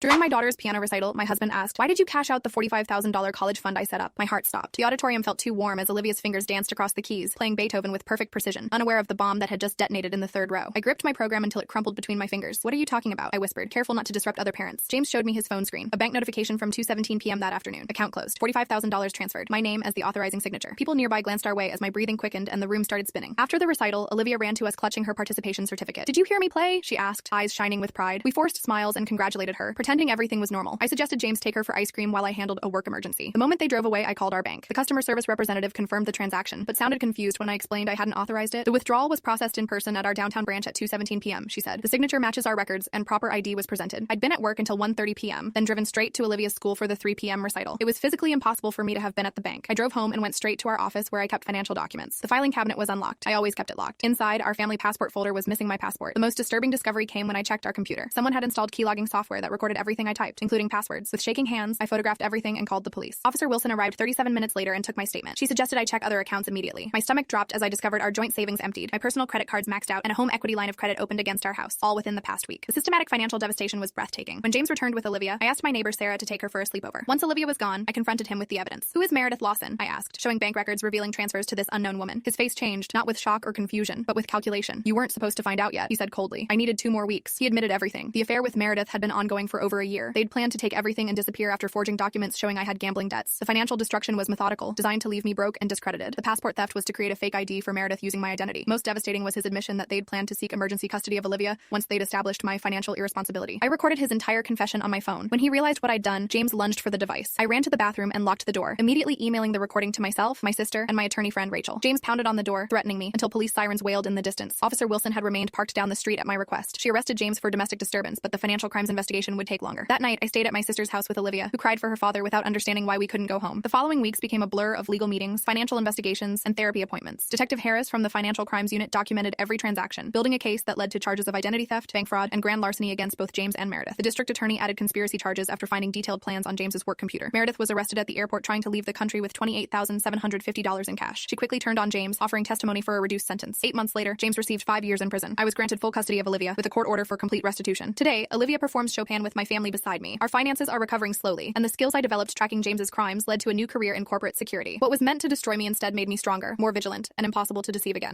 After I caught my family laughing at me for being a pushover, I stopped paying their bills, and now they're facing homelessness while I'm living my best life. Up until a few nights ago, I was a 28-year-old who believed my family loved me, but it all came crashing down with a simple notification. I was making dinner when my phone buzzed. It was my cousin, and I smiled because she usually sends me videos of cute cats. But the second I heard my mom's voice, my face fell. Sarah should consider herself lucky. She'd be absolutely nowhere without this family. My face turned hot as I watched the shaky footage. Someone had left their phone recording by accident. I wouldn't even miss her if she died tomorrow. My dad laughed. That's our Sarah, but at least she's useful for one thing, the big bucks. More laughter followed. If Sarah ever decides to stop sending us cash, my cousin said proudly, we'll just play the family card. She's too much of a pushover to refuse. It works like a charm. I felt numb all over. They were discussing me like I was their personal credit card. For years, I'd been supporting them. Dozens of canceled vacations. Shifts worked overtime. The PhD I never got, all to make sure they never went without. Suddenly, the video disappeared. This message has been unsent. My cousin had realized her mistake. Their words echoed, complete disappointment. Too much of a pushover to refuse. And they were right. I absolutely had been a pushover. My dad's temporary cash flow problem somehow lasted 5 years with me paying his mortgage, my brother's college expenses after he abandoned school after 2 semesters, my mom's constant emergencies that mysteriously aligned with my paydays. The following morning, my phone buzzed with a text from my mom. Morning, honey, just checking in. Minutes later, oh, by the way, rent's due soon. Can you transfer it by Thursday? Love you, BTW. There it was, the familiar pattern, but I wasn't playing along anymore. Instead of my usual of course response, I simply replied, I can't this month. 4 simple words I'd never dared to say before. More messages flooded in. Sarah, this is serious. We're counting on you. Then my cousin chimed in, hey girl, your mom's freaking out. Everything okay? I replied, I have some unexpected expenses this month. Can't send anything. For the first time in years, I'd said no. My mom's response, what could possibly be more important than your family? Then came the guilt trips. You know your brother can't cover rent. If he gets evicted, that's on you. We raised you, Sarah. Is this how you repay us? My phone buzzed with a voice message from my cousin. Her voice came through sharp and irritated. Sarah, I don't know what game you think you're playing, but this isn't funny. Your mother is losing her mind. You've always been ungrateful. You have a decent job, don't you? You make more than any of us. You owe them, Sarah. Don't expect them to forgive you when you come crawling back. Not a single word of concern for me. Just anger that their financial support system was threatening to collapse. My phone buzzed again. Last chance, Sarah. Send the rent. No, I love you. Just a demand. Then, without hesitation, I blocked her. I blocked my dad. I blocked my cousin. Just like that, I was free. The next day, my brother showed up at my door. Are you serious, Sarah? What the hell is wrong with you? His clothes were wrinkled and his eyes were bloodshot. You blocked everyone. Mom's freaking out. You're just cutting us off. I crossed my arms. Maybe I got tired of being treated like an ATM. I've been paying your rent for years. I've covered your utilities, groceries, streaming subscriptions, and the one time I say no, you show up like I've committed some crime. Don't try to pretend you care about me. I saw the video. His face went pale. What video? I smiled coldly. You know exactly what video. He shifted uncomfortably. We were just joking. Joking? You all sat around laughing, calling me a pathetic failure, saying I should be grateful for paying your bills. No, you come on. You want money? Get a job. Find someone else because I'm done. His expression hardened. Fine. You want to be selfish? Don't come crawling back when you realize you have no one left. He stormed off. I gathered all my financial records. Every payment I'd made for their bills, every bank transfer, every check I'd written. Years of receipts, years of sacrifice. I could have bought a house by now, traveled the world, invested in my future. Instead, I'd invested in theirs. I drafted an email. Here's a detailed summary of everything I've done for you. I'm done being your lifeline. Consider this my final statement. I attached all the receipts, every transaction that proved how much I'd given. Then I logged into the family group chat and sent my final message. You never needed me. You just used me. I'm done. Don't contact me again. The silence afterward felt sweet. I was finally free to live my life, save for my own future, put myself first. When Tyler sent one final threat about regretting this decision, I simply smiled. They had no power over me except what I gave them, and I was taking it all back. This wasn't the dramatic confrontation I'd imagined. It was quieter, more deliberate, and infinitely more satisfying. At my father's funeral, the lawyer said, I'm confused. He already distributed his inheritance to you last year. What do you mean? I whispered, my voice barely audible over the organ music still echoing through the chapel. The mourners were filing past Dad's casket, but Mr. Hartwell had pulled me aside near the back pew with a manila folder clutched in his weathered hands. His eyebrows knitted together as he flipped through documents, and I watched my sister Rebecca freeze mid-conversation with our aunt when she noticed us talking. Her face went ashen, and she started walking toward us with deliberate steps that made my stomach clench. Mr. Hartwell adjusted his glasses and pointed to a signature on the bottom of a legal document dated March 15, 2024. This is your signature, correct? Authorizing the liquidation of your father's entire estate valued at $847,000. I stared at the handwriting that looked exactly like mine, down to the way I crossed my T's and looped my G's, but I'd never seen this document in my life. Rebecca reached us just as I was asking to see the paperwork again, her black dress rustling as she positioned herself between me and the lawyer. She placed her hand on my shoulder with that familiar protective gesture she'd used since we were kids, but something felt different this time. Her fingers were trembling, and when I looked at her face, she wouldn't meet my eyes. Mr. Hartwell, maybe we should discuss this later when everyone's had time to process their grief, she suggested, her voice unnaturally high, but he shook his head and continued explaining how the estate had been divided into 3 equal payments of $282,333.33, distributed to my bank account over 6 months while Dad was supposedly still alive. I grabbed my phone and opened my banking app right there in the church, scrolling back through deposits with shaking fingers. There they were, 3 massive deposits I'd somehow never noticed, buried among my regular paycheck transfers and rent payments. The funeral reception became a blur of casseroles and condolences while I sat in Dad's study going through every bank statement from the past year. Rebecca kept bringing me plates of food I couldn't eat, hovering nearby with this nervous energy I'd never seen before. Around 8 p.m., after the last mourners had left, I found Dad's personal safe hidden behind his diploma wall. Rebecca claimed she didn't know the combination, but when I tried Dad's birthday followed by Mom's, it clicked open immediately. Inside were photocopies of medical records showing Dad had been diagnosed with early-stage dementia 8 months ago, correspondence with 3 different estate lawyers, and a handwritten note in Dad's shaky writing that made my blood freeze. The note was addressed to me and dated just 2 weeks before he died. If you're reading this, Rebecca convinced me you needed money for your house down payment. I signed the papers because she said you were too proud to ask. I hope I did the right thing. My hands shook as I realized my sister had manipulated our dying father into liquidating his entire life's work. Rebecca found me holding the note at 9:47 p.m., and the look on her face told me everything I needed to know before she even opened her mouth. She sank into Dad's leather chair and started crying, but these weren't grief tears. They were panic tears. She confessed that her husband Derek had been laid off for 18 months and they were 3 payments behind on their mortgage. She'd forged my signature on the estate documents after convincing Dad I was in financial trouble and too embarrassed to ask for help. The $847,000 had gone directly into their joint account, and they'd already spent $340,000 paying off their house and Derek's gambling debts. I called the police from Dad's landline at 10:15 p.m. while Rebecca begged me to think about her 2 kids and how this would destroy their family. Detective Morrison arrived 30 minutes later and took photographs of all the documents while Rebecca sat silently on the couch. She was arrested for elder abuse, fraud, and forgery, and I pressed charges for every single count. The estate was frozen pending investigation, and 6 months later, Rebecca pled guilty to avoid trial. She got 18 months in prison and full restitution, though recovering the money she'd already spent took another year of legal battles that that cost me $47,000 in attorney fees.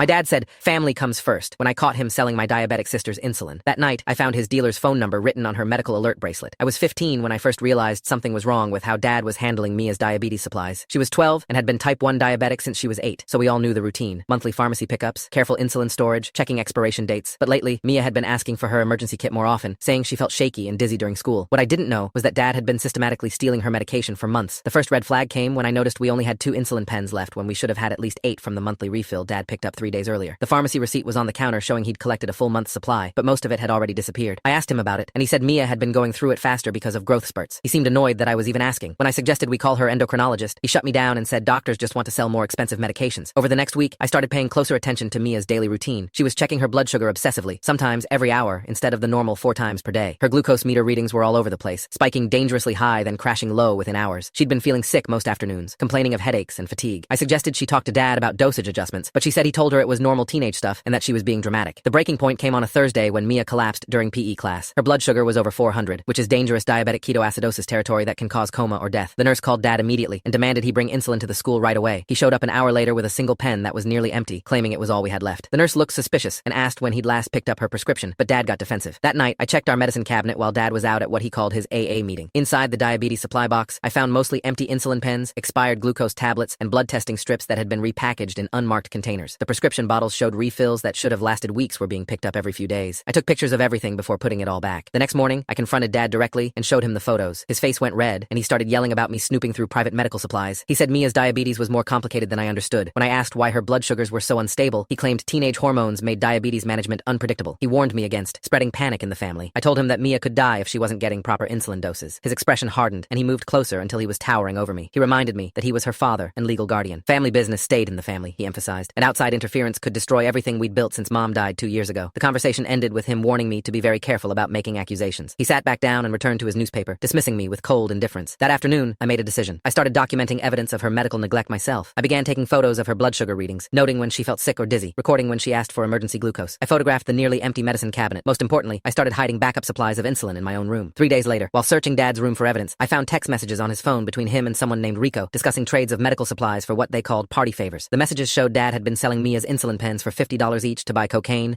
methamphetamine, and prescription painkillers. He was literally choosing drugs over his diabetic daughter's life. The messages went back months. To see how I saved my sister, watch the full story on my channel or linked below. My stepkids held a secret family meeting about me, and I heard every word from the couch. My stepkids thought I was asleep during their family meeting about me. I wasn't. My husband, Tom, died in a car crash 6 months ago, and I've been raising his twin 16-year-olds, Nora and Finn. They've never called me family. They call me Dad's wife like it's my job title. Last Tuesday, I got home from a double shift at the ER, my feet aching, and collapsed on the couch in my scrubs. The house was quiet, except for the fridge buzzing and the bills stacked on the counter. Around 11 p.m., I woke up to whispering in the kitchen. Their chairs scraped, the light turned low, and I heard Nora say, "We need to decide what happens next." Finn said, "We've been watching her." My stomach dropped, because I figured they were about to tell me to leave. Nora said she'd found college brochures hidden in her car. Finn said I'd been going into Tom's room at night. Then Nora said, "She's stealing Dad's prescription meds. I saw her taking bottles to her bedroom." Finn added, "And she's going through his wallet. I caught her counting his cash and writing numbers down." I lay there with my eyes shut, face burning, trying not to move. I could hear Finn tapping his finger on the table like a timer, and Nora kept clearing her throat. Nora kept going, "She only married him for money. Look how fast she moved in. And she's not even sad he's gone." Finn said, "She cries when people are watching. She's waiting for us to turn 18 so she can sell the house and disappear." I wanted to jump up and scream, but I just listened, because I needed to know how bad it was. And the worst part was, the things they described were real. I had taken Tom's leftover prescription bottles. I had counted the cash in his drawer, $347, and written it down in my notebook. But they had the reason wrong. I'm a nurse. I've seen teens do scary things when they're grieving and angry. Tom had pills left from old surgeries, and I was terrified Nora or Finn would find them on a terrible night and do something they couldn't undo. So I locked the bottles in my bedroom, and the cash wasn't for me. It was money Tom had been saving to help buy Nora her first car for her 17th birthday. I'd been trying to keep it safe and figure out what to do with it without making it a big speech. Then Nora's voice cracked. "I miss Dad so much it physically hurts," she said. "And she just walks around like a ghost, like nothing happened." Finn sounded smaller too. "Maybe she thinks we hate her," he said. "We've been awful. I don't know how to stop being mad." Nora whispered, "Do you think she misses him for real?" Finn hesitated. "Sometimes I hear her crying through the wall at night." My throat closed up. For months, we'd been drowning in the same house. All of us us guessing wrong about the others. I couldn't stay still anymore. I sat up, the couch creaked, and the kitchen went silent. I heard Finn's chair scrape back like he was about to bolt. I walked in and said, "I can hear you." Nora froze, cheeks bright red. Finn looked like he might run. Nora blurted, "We thought you were asleep." "I know," I said, and my voice shook, "but I can't let you think I'm stealing from your dad." I grabbed my bag, pulled out my notebook, and opened it on the table. "This is the cash you saw," I said. $347. It was in his drawer. I wrote it down because it's not mine to spend. Finn's jaw tightened. "Then why take the meds?" I went to my room, brought back a small lockbox, and set it between them. "These are Tom's leftover meds," I said. "They're locked up because I was scared you'd find them on your worst night, not because I want them." Nora's eyes filled. Finn stared at the box like it had teeth. I took a breath and said the part I'd been hiding too. "I cry at night when I think you can't hear me," I said. "I miss him so much I can barely breathe sometimes. I'm not okay. I'm just trying to keep us from falling apart." Nora whispered, "We thought you wanted us gone." Finn said rough, "We thought you were counting days until we're 18. I stepped closer and put a hand on each of their shoulders. They were stiff for a second. Then Finn leaned in. "You're not a problem I'm waiting to get rid of," I said. "You're the last pieces of him I get to keep." Nora grabbed my sleeve and started to cry. Finn wiped his face hard and asked quiet, "Would Dad be proud of us right now?" My chest hurt so bad I could barely talk. I pulled them in, both at once, and said, "Let's talk about him. Right now. No more guessing." They nodded, and we sat down at the kitchen table together as the clock over the stove kept ticking. Now they're saying I should have stayed quiet. Was I wrong to speak up? My sister-in-law crossed a line with me, so I told my wife everything the next morning. I'm a trauma surgeon, and my wife Catherine's a corporate lawyer, so lately we've barely seen each other awake. I've been stuck on overnights. She's been doing 12-hour days on a merger, and we've been living off coffee and quick notes on the counter. About a month ago, her older sister Rena moved in after her divorce was finalized. Their parents set up her marriage, and in their culture, being divorced comes with a lot of shame, so Rena's been walking around like she's marked. She'd been a quiet guest, but I noticed she got tense when Catherine and I were even a little affectionate. If Catherine kissed me goodbye, Rena would suddenly remember something upstairs. Once she joked, "Must be nice being picked," and Catherine changed the subject. Last Friday, I got off at 5 p.m. for the first time in weeks. Catherine texted she was leaving early too, and I felt excited driving home. We ordered Thai food, opened a bottle of wine, and crashed on the couch in sweatpants. I had my arm around her. She leaned into me, and we talked more than we watched the show, for once. Around 8, Rena came down with her laptop and sat on the other couch. Catherine offered her food. Rena said no, and stared at the takeout like she was mad at herself. Catherine started venting about work, and I looked at her face and said what I always say, without thinking, "You know you're the most beautiful woman in the world, right?" Catherine smiled and said, "You're tired," and I kissed her forehead. I saw Rena shut her laptop, stand up, and walk out without a word. A minute later, I heard her footsteps on the stairs. I figured she needed space. At 10:30, Catherine went upstairs to shower, and I stayed down to clean up. The house was quiet. I was rinsing containers when Rena appeared in the kitchen doorway. Her hands were shaking. "Can we talk?" she asked. I said, "Sure, what's wrong?" She stepped in and said, "You didn't have to do that in front of me." I blinked. "Do what?" Her voice got sharp. "Flaunt your perfect wife, like I'm not sitting right there." I said, "Rena, I wasn't trying to flaunt anything." She snapped, "You said that to hurt me." I tried to keep it calm. "I say that to Catherine all the time. It wasn't about you." Rena stared at me and said, "So you didn't mean it?" I asked what she meant, and she said, "That she's the most beautiful woman in the world. You didn't mean it because I'm here too." My stomach flipped. She stepped closer and started firing questions. "What makes her better? Her hair? Her body? Her face?" I backed up and said, "Stop. This isn't appropriate." Rena kept coming. "Just be honest," she said. "Just once." She moved into the space between me and the hallway like she was guarding it. I said, "You need to talk to your sister. I'm going upstairs." I moved past her and she grabbed my wrist. Her hand was cold and her grip was tight. "No," she whispered. She pulled my hand up and pressed it against her cheek like I owed her comfort. Then she looked right at me and said, "Who's actually prettier, me or her?" I yanked my hand back and said, "Do not touch me." Tears ran down her face, but she didn't move. "Why her?" she said. "What does she have that I don't?" She grabbed my arm again, harder, and said, "Answer me." I pulled away and said, "If you touch me again, I'm waking Catherine up." That made her freeze, like she finally heard herself. Then she whispered, "So I'm nothing now." I didn't argue. I just went upstairs fast and shut our bedroom door. Catherine was already asleep, hair damp on the pillow. I stood there for a second, heart pounding, and I didn't wake her. I thought Rena would calm down by morning, and I didn't want to drop this on Catherine half asleep. I barely slept anyway. The next morning, Catherine shook my shoulder and held out a note. Rena was gone, her room empty. The note said she was moving out because staying with us was too painful, and that I had made her feel unwanted in every possible way. Catherine read it, then looked at me and said, "What happened last night?" I told her everything. The kitchen talk, the questions, the wrist grab, the cheek. Catherine went pale, then angry. "Why didn't you tell me right away?" she said. "Why didn't you wake me up?" I said, "I didn't know what to do. I just wanted it to stop." Catherine called Rena. No answer. Then she turned back to me and asked, "Has there been anything else? Any moments you didn't tell me?" My chest tightened. I handed her my phone and said, "Go through it." She scrolled with shaking hands, checking everything like she wanted to find the lie. After a long minute, she tossed it back and swallowed hard. Then she typed a text to Rena, hit send, and read it out loud. "You're not coming back here. Don't contact my husband again. Return your key." She looked at me with red eyes and said, "Next time something like this happens, you wake me up, no matter what." Now my wife is saying I hid it by not waking her up. Was I wrong?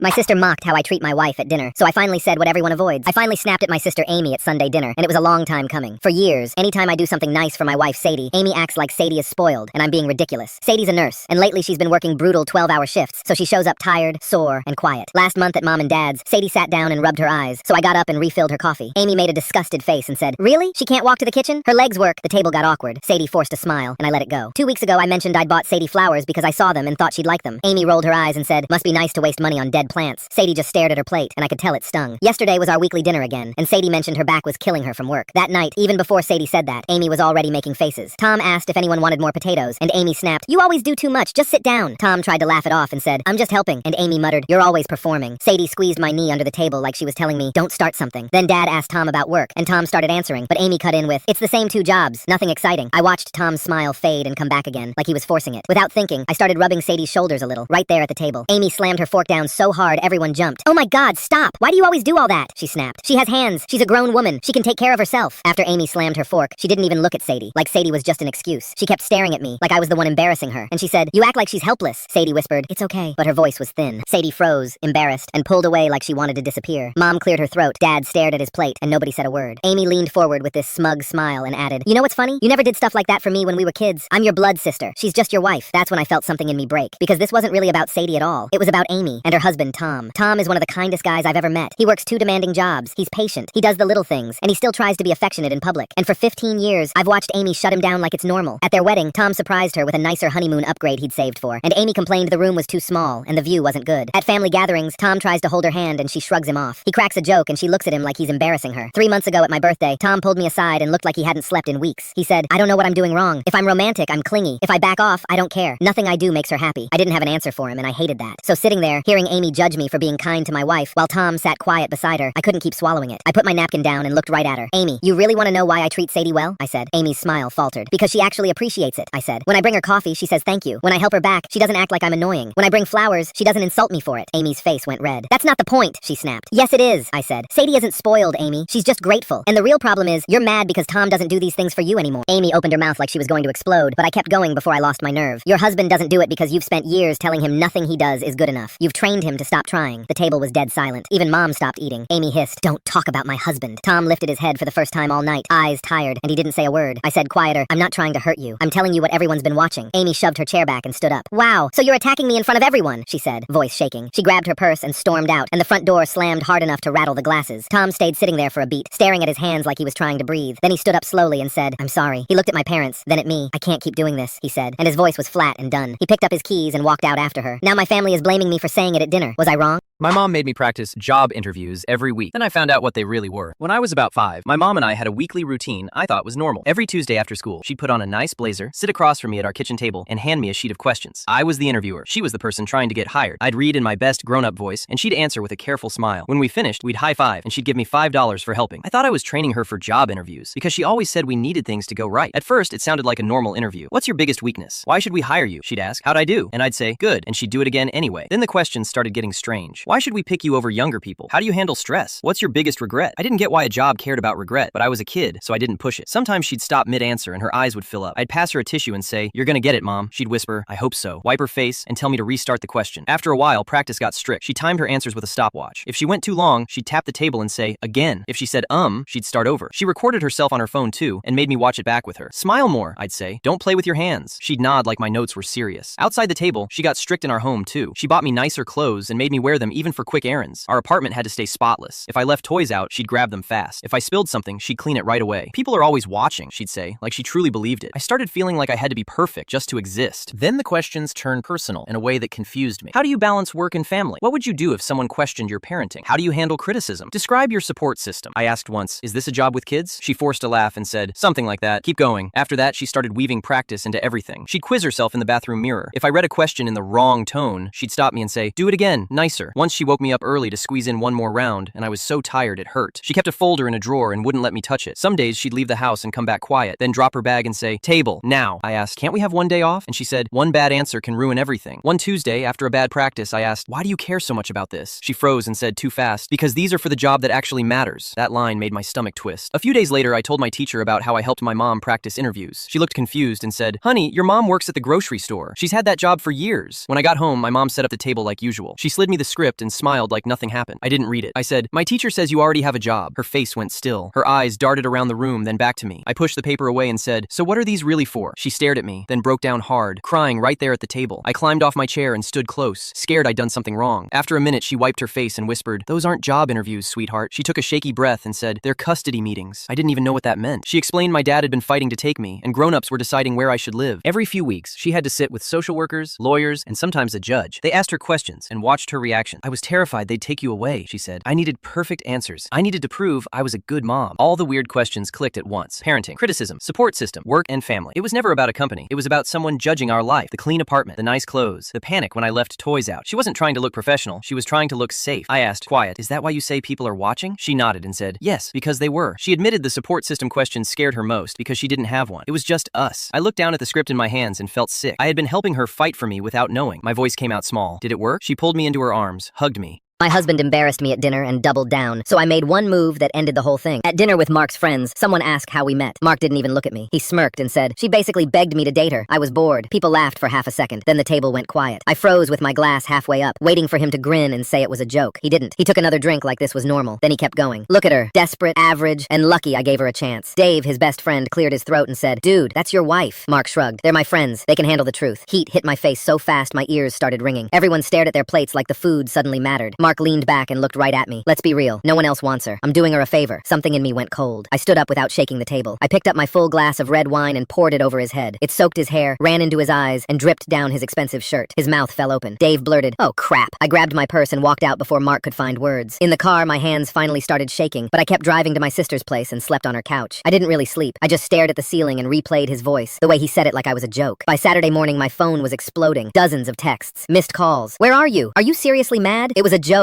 You embarrassed me. Not one message said sorry. I didn't answer. I called a locksmith and told him to meet me at our apartment that afternoon. The locksmith worked for about an hour, swapping out every lock. Then I started packing Mark's stuff, not carefully. I grabbed garbage bags and thick contractor bags under the sink and went room to room. Sneakers, game consoles, controllers, clothes, jackets, his fancy jersey he bragged about, all of it. I didn't stop when my arms got sore. I kept moving, bag after bag, until the hallway looked like trash day. By 2 p.m., everything was on the curb. I sent him one sentence. Your stuff is outside. Don't contact me again. My phone rang instantly. I declined. It rang again. I declined again. Then the texts came faster. What the heck? You can't do this. That's my apartment too. I'm calling the police. I blocked him. That evening, he showed up at the building. I heard pounding in the hall and his key scraping the new lock. He yelled my name. I stayed silent and watched through the peephole. He stared at the lock, then kicked one of the bags on the curb. A neighbor opened her door and he snapped, she can't do this. I said through the door, your stuff is outside. Leave. I recorded it on my phone in case he tried to twist it later. Sunday was quiet. On Monday morning, I got a message from Dave. I almost deleted it, but I opened it anyway. He said he was sorry, that what Mark did was out of line, and that after I left, they tried to talk to him, but Mark just doubled down. He said he and another friend were done with Mark. On Tuesday, an unknown number called. It was Mark's mom, already yelling, saying Mark was heartbroken, and I'd kicked him out over nothing. I let her go for maybe 30 seconds, then I repeated exactly what Mark said at dinner, word for word. The line went silent. Then her voice got small. He said that? In front of everyone? She apologized right there and admitted he'd done stuff like this for years, saying cruel things and then acting like the victim when people reacted. By Wednesday, Mark was panicking. A new number texted me. What did you do? Why is everyone turning on me? This is your fault. I didn't reply. On Thursday morning, I filed for divorce. My sister connected me with a lawyer friend, and in the first meeting she pointed at the lease and said, it's only in your name. Mark had moved in later and never got added, so legally he was there because I allowed it. He had no idea. Friday, 1 week after that dinner, the divorce papers were delivered to Mark at work. My phone lit up again with another new number, and he was screaming the second I answered, saying I couldn't do this, saying he was joking, saying I was ruining everything. I kept my voice flat. You said I begged you to date you. You said I was desperate and average. You said no one else wants me. I paused, just long enough for him to breathe. So here's the truth. Lose my number. I hung up and blocked that number too. Now his mom is saying I went too far with the locks. Was I wrong?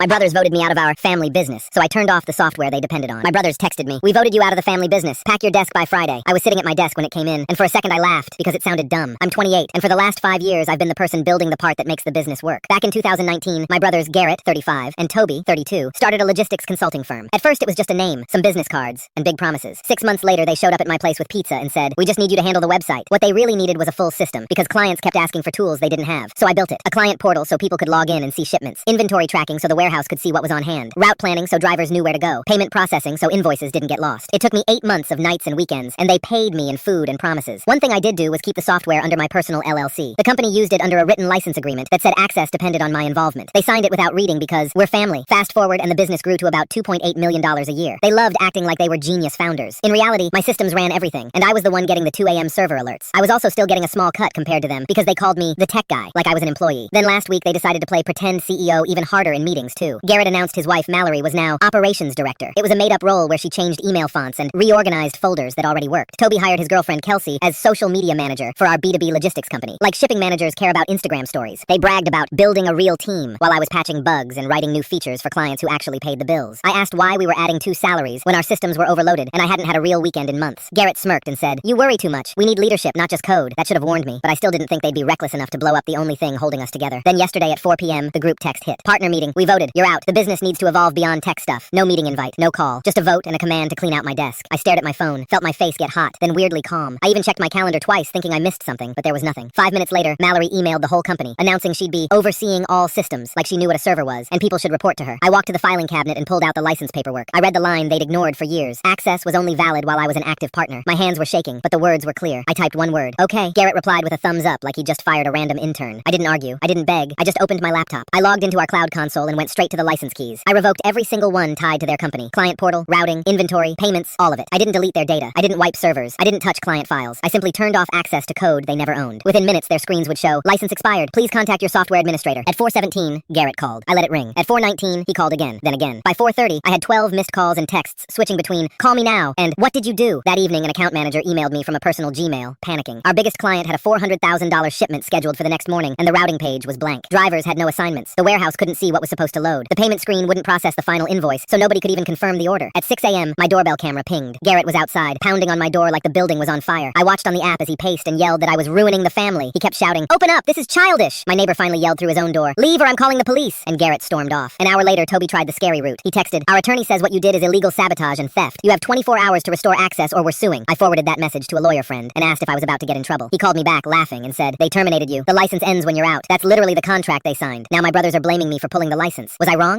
My daughter moved out with a guy I banned, then came back expecting me to raise their baby. My daughter was 17 when she told me she was non-binary, and some days felt like a girl, and other days felt like neither. And I told her I loved her, and that nothing about that changed how I saw her. 2 years later, she sat in my kitchen, 4 months pregnant, and started yelling that it was my fault because I never put her on hormone blockers, even though she had never asked me for that once. Then she said something so wild, I thought I heard her wrong. She said I should raise the baby myself, like it was my child, because my failure caused all of this. I just stared at her and said, "No, you're the mom, and now you need to decide what you're doing." I asked to meet the baby's father because I needed to hear this from both of them, and when she told me who it was, my stomach dropped. It was a person from her old friend group, the only one I had ever banned from my house after he acted gross in my living room, and then sneaked up behind me in my own kitchen, making explicit hand gestures. I kicked him out that day, and I never changed my mind about him. We met at a diner near the bus stop, and the second we sat down, he came in hot, like he had practiced a speech. He said I had poisoned my daughter by helping her get birth control, even though I only helped because she asked, and I thought I was doing the responsible thing. He said it would take years to fix her because I didn't give her hormones, which again was never a conversation she brought to me. Then he slammed the table and said I was cruel for refusing to take the baby while she healed, like I was somehow the villain and the free babysitter in the same sentence. My daughter barely spoke. She just sat there glaring at me and nodding every time he talked, and every time I tried to answer, he cut me off louder. The waiter brought our drinks, looked at the table once, and did not come back for a long time. I finally asked him one simple question. "If you have so many opinions, why aren't you raising your own child?" That's when he said he was homeless and living in a tent at an encampment, and he said his parents were worse than me. Like that explained everything. I told them both, as calmly as I could, that I would not be raising their baby for them, and that if they truly felt unready, adoption was the adult option to discuss. He leaned forward and said if I didn't agree to raise the baby, they would make sure I never saw the child at all. I told them threats weren't going to change my answer. They stood up and left me there with untouched food and a shaking hand around my glass. After that, I texted my daughter that I loved her. I would help her with medical care, rides, food, or appointments. But that man was not welcome in my house after how he had acted toward me. She never replied, and I realized by the next day my number was blocked. 2 weeks later, I came home with groceries and almost dropped a bag when I saw someone standing at my front door. It was my daughter, but she looked so different I froze for a second. She had a few small face tattoos I had never seen before. Her clothes were dirty, and she looked exhausted and sick, like she had not slept properly in days. I had changed the locks after she left, and she was standing there like she expected me to open the door and let her move right back into her old room with no conversation. I did open the door because she is still my child, but the smell hit me right away, and I told her the first thing she needed to do was shower and drink water. She rolled her eyes, walked in, and acted like I was being dramatic. She didn't apologize for blocking me, didn't ask how I was, didn't even ask if I was willing to help. She went straight into this long speech about the community she and the baby's father were were building, talking about a new way to live and a shared future and how I just didn't understand. I asked where she had been sleeping, and she said at the camp with him. I asked if she had been seeing a doctor, and she brushed it off and kept talking. Then she casually told me he had multiple partners and that she was only one of them, and said she was totally fine with it, like she was waiting for me to clap. I put the grocery bags down, looked right at her, and said, "This stops now. Either I take you to shower, eat, and then to a prenatal appointment tomorrow with him completely out of this house, or you walk back out that door and I will not be used as your backup plan." She opened her mouth to argue, and I held the door open. Now my family is saying I was too hard on her. Was I wrong here?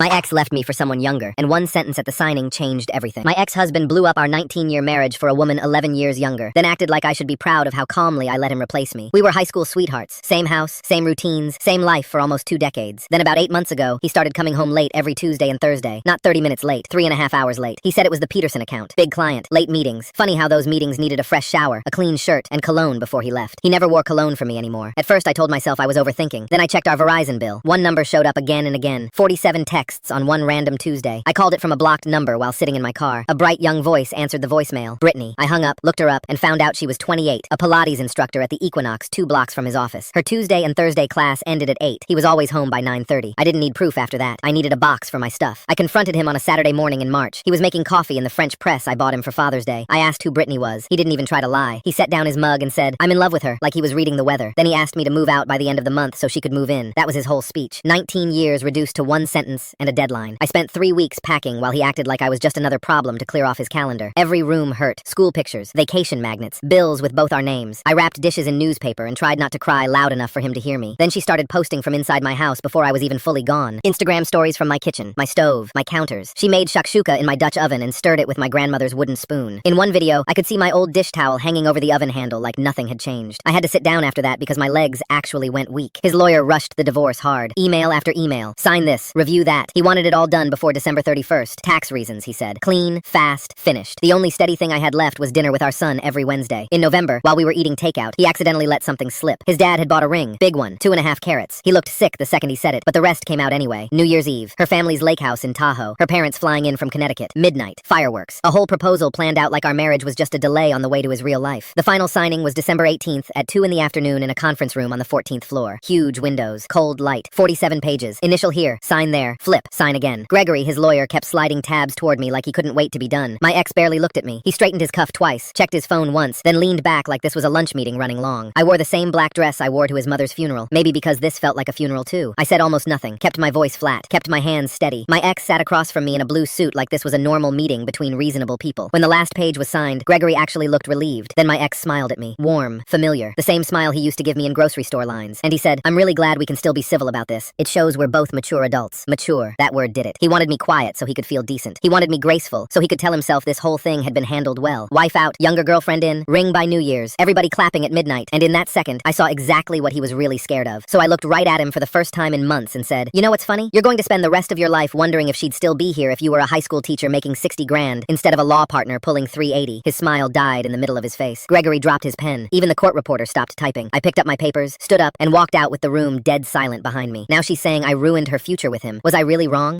My dog always hid from my boyfriend, so I came home early and finally found out why. I found out why my dog always hides when my boyfriend comes over, and I feel sick about it. My beagle Rosie loves people. She wiggles her whole body when she meets anyone and acts like every stranger is her friend. But the second my boyfriend Alex walks in, she disappears upstairs and won't come down until long after he leaves. We'd been dating 4 months, and it happened every time. Alex would laugh and call, "Come here, Rosie girl," like it was funny, and she'd stay hidden. I kept telling myself she was just weird around him, and I didn't push it. Then last Thursday, I had to leave for work in the middle of his visit. Alex came over, turned on a basketball game, and sprawled on my couch. Rosie saw him and ran upstairs so fast her nails clicked on the steps. A little later, my job called with an urgent client problem. I told Alex I'd be gone a couple hours. He didn't even pause the game. "No worries, babe, we're good," he said. I left, fixed the problem quicker than I thought, and realized I'd forgotten some files on my kitchen counter. I drove back home to grab them, expecting to be in and out. When I opened the front door, the house was too quiet. The TV was on, but low. I didn't hear Rosie's collar or her paws upstairs like I usually do. I called, "Rosie," and waited. Nothing. Then I heard a small whimper near the stairs. I ran over and found Rosie at the bottom step, shaking hard and holding her front paw up like it couldn't touch the floor. Her eyes were wide, and she looked scared, not just hurt. Alex was still on the couch in the same spot. He glanced at me like I'd just walked in from the store. "Oh hey, you're back early," he said. I pointed at Rosie. "What happened?" He shrugged and nodded at the stairs. "She fell down. Clumsy dog." My stomach tightened because it made no sense. Rosie has lived here 3 years. She knows those steps. I knelt down, and she pressed into me like she wanted to crawl inside my arms. When I touched her paw, she yelped. I looked up and said, "Tell me exactly what you saw." Alex wouldn't look at me. He said she slipped at the top. Then he said she ran too fast. Then he said a noise spooked her. Every time I asked a simple question, his answer changed. changed. I stopped talking, picked Rosie up, and grabbed my keys. I drove straight to the emergency vet. Rosie made these quiet little cries the whole ride, and I kept saying, I'm here, while my hands shook on the wheel. At the clinic, they took her to the back, and I sat there staring at the wall, replaying every time she'd vanished when Alex arrived. After a bit, the vet, Dr. Martinez, came in and shut the door. She sat down and said, I need to ask you something serious. My throat went dry. She told me Rosie's paw was badly sprained, and she had bruising on her chest and shoulder. Then she said, very calm, this doesn't look like she fell downstairs. The bruising and the injury looked like she was kicked with force. I felt like the air got sucked out of the room. Suddenly, all the hiding made sense. Rosie wasn't being dramatic. She was scared of him. I got Rosie wrapped in her blanket and drove home, holding back tears and trying not to shake. When I walked in, Alex was still on my couch, scrolling on his phone like he'd been waiting for takeout. I set Rosie on her blanket in the corner and stood between her and Alex. The vet says Rosie was kicked, I said. Not a fall. Kicked. Alex's face went white. He tried to laugh like it was a mistake. What? No, that's insane. I didn't move. Then why did your story change 3 times? He opened his mouth, then closed it. His shoulders dropped and he rubbed his forehead like I was annoying him. She wouldn't stop following me around, he said. She kept whining upstairs while you were gone. I stared at him. So you kicked her? He looked away and said, I just wanted her to back off. I said, that's my dog. She was scared and you hurt her. He got defensive fast. She's a dog. You're acting like I did something horrible. I felt this sharp, clear anger I'd never felt before. I walked to my front door, opened it and said, get out. He blinked at me. Seriously? Over a dog? I said, yes. Get out of my apartment. He stood there for a second like he expected me to take it back. Then he grabbed his jacket and walked toward the door, muttering under his breath. I stayed quiet and watched him leave. The moment he stepped outside, I shut the door, locked it, and sat on the floor next to Rosie while she leaned her head against my leg. Now his friends are saying I dumped him over a dog. Was I wrong?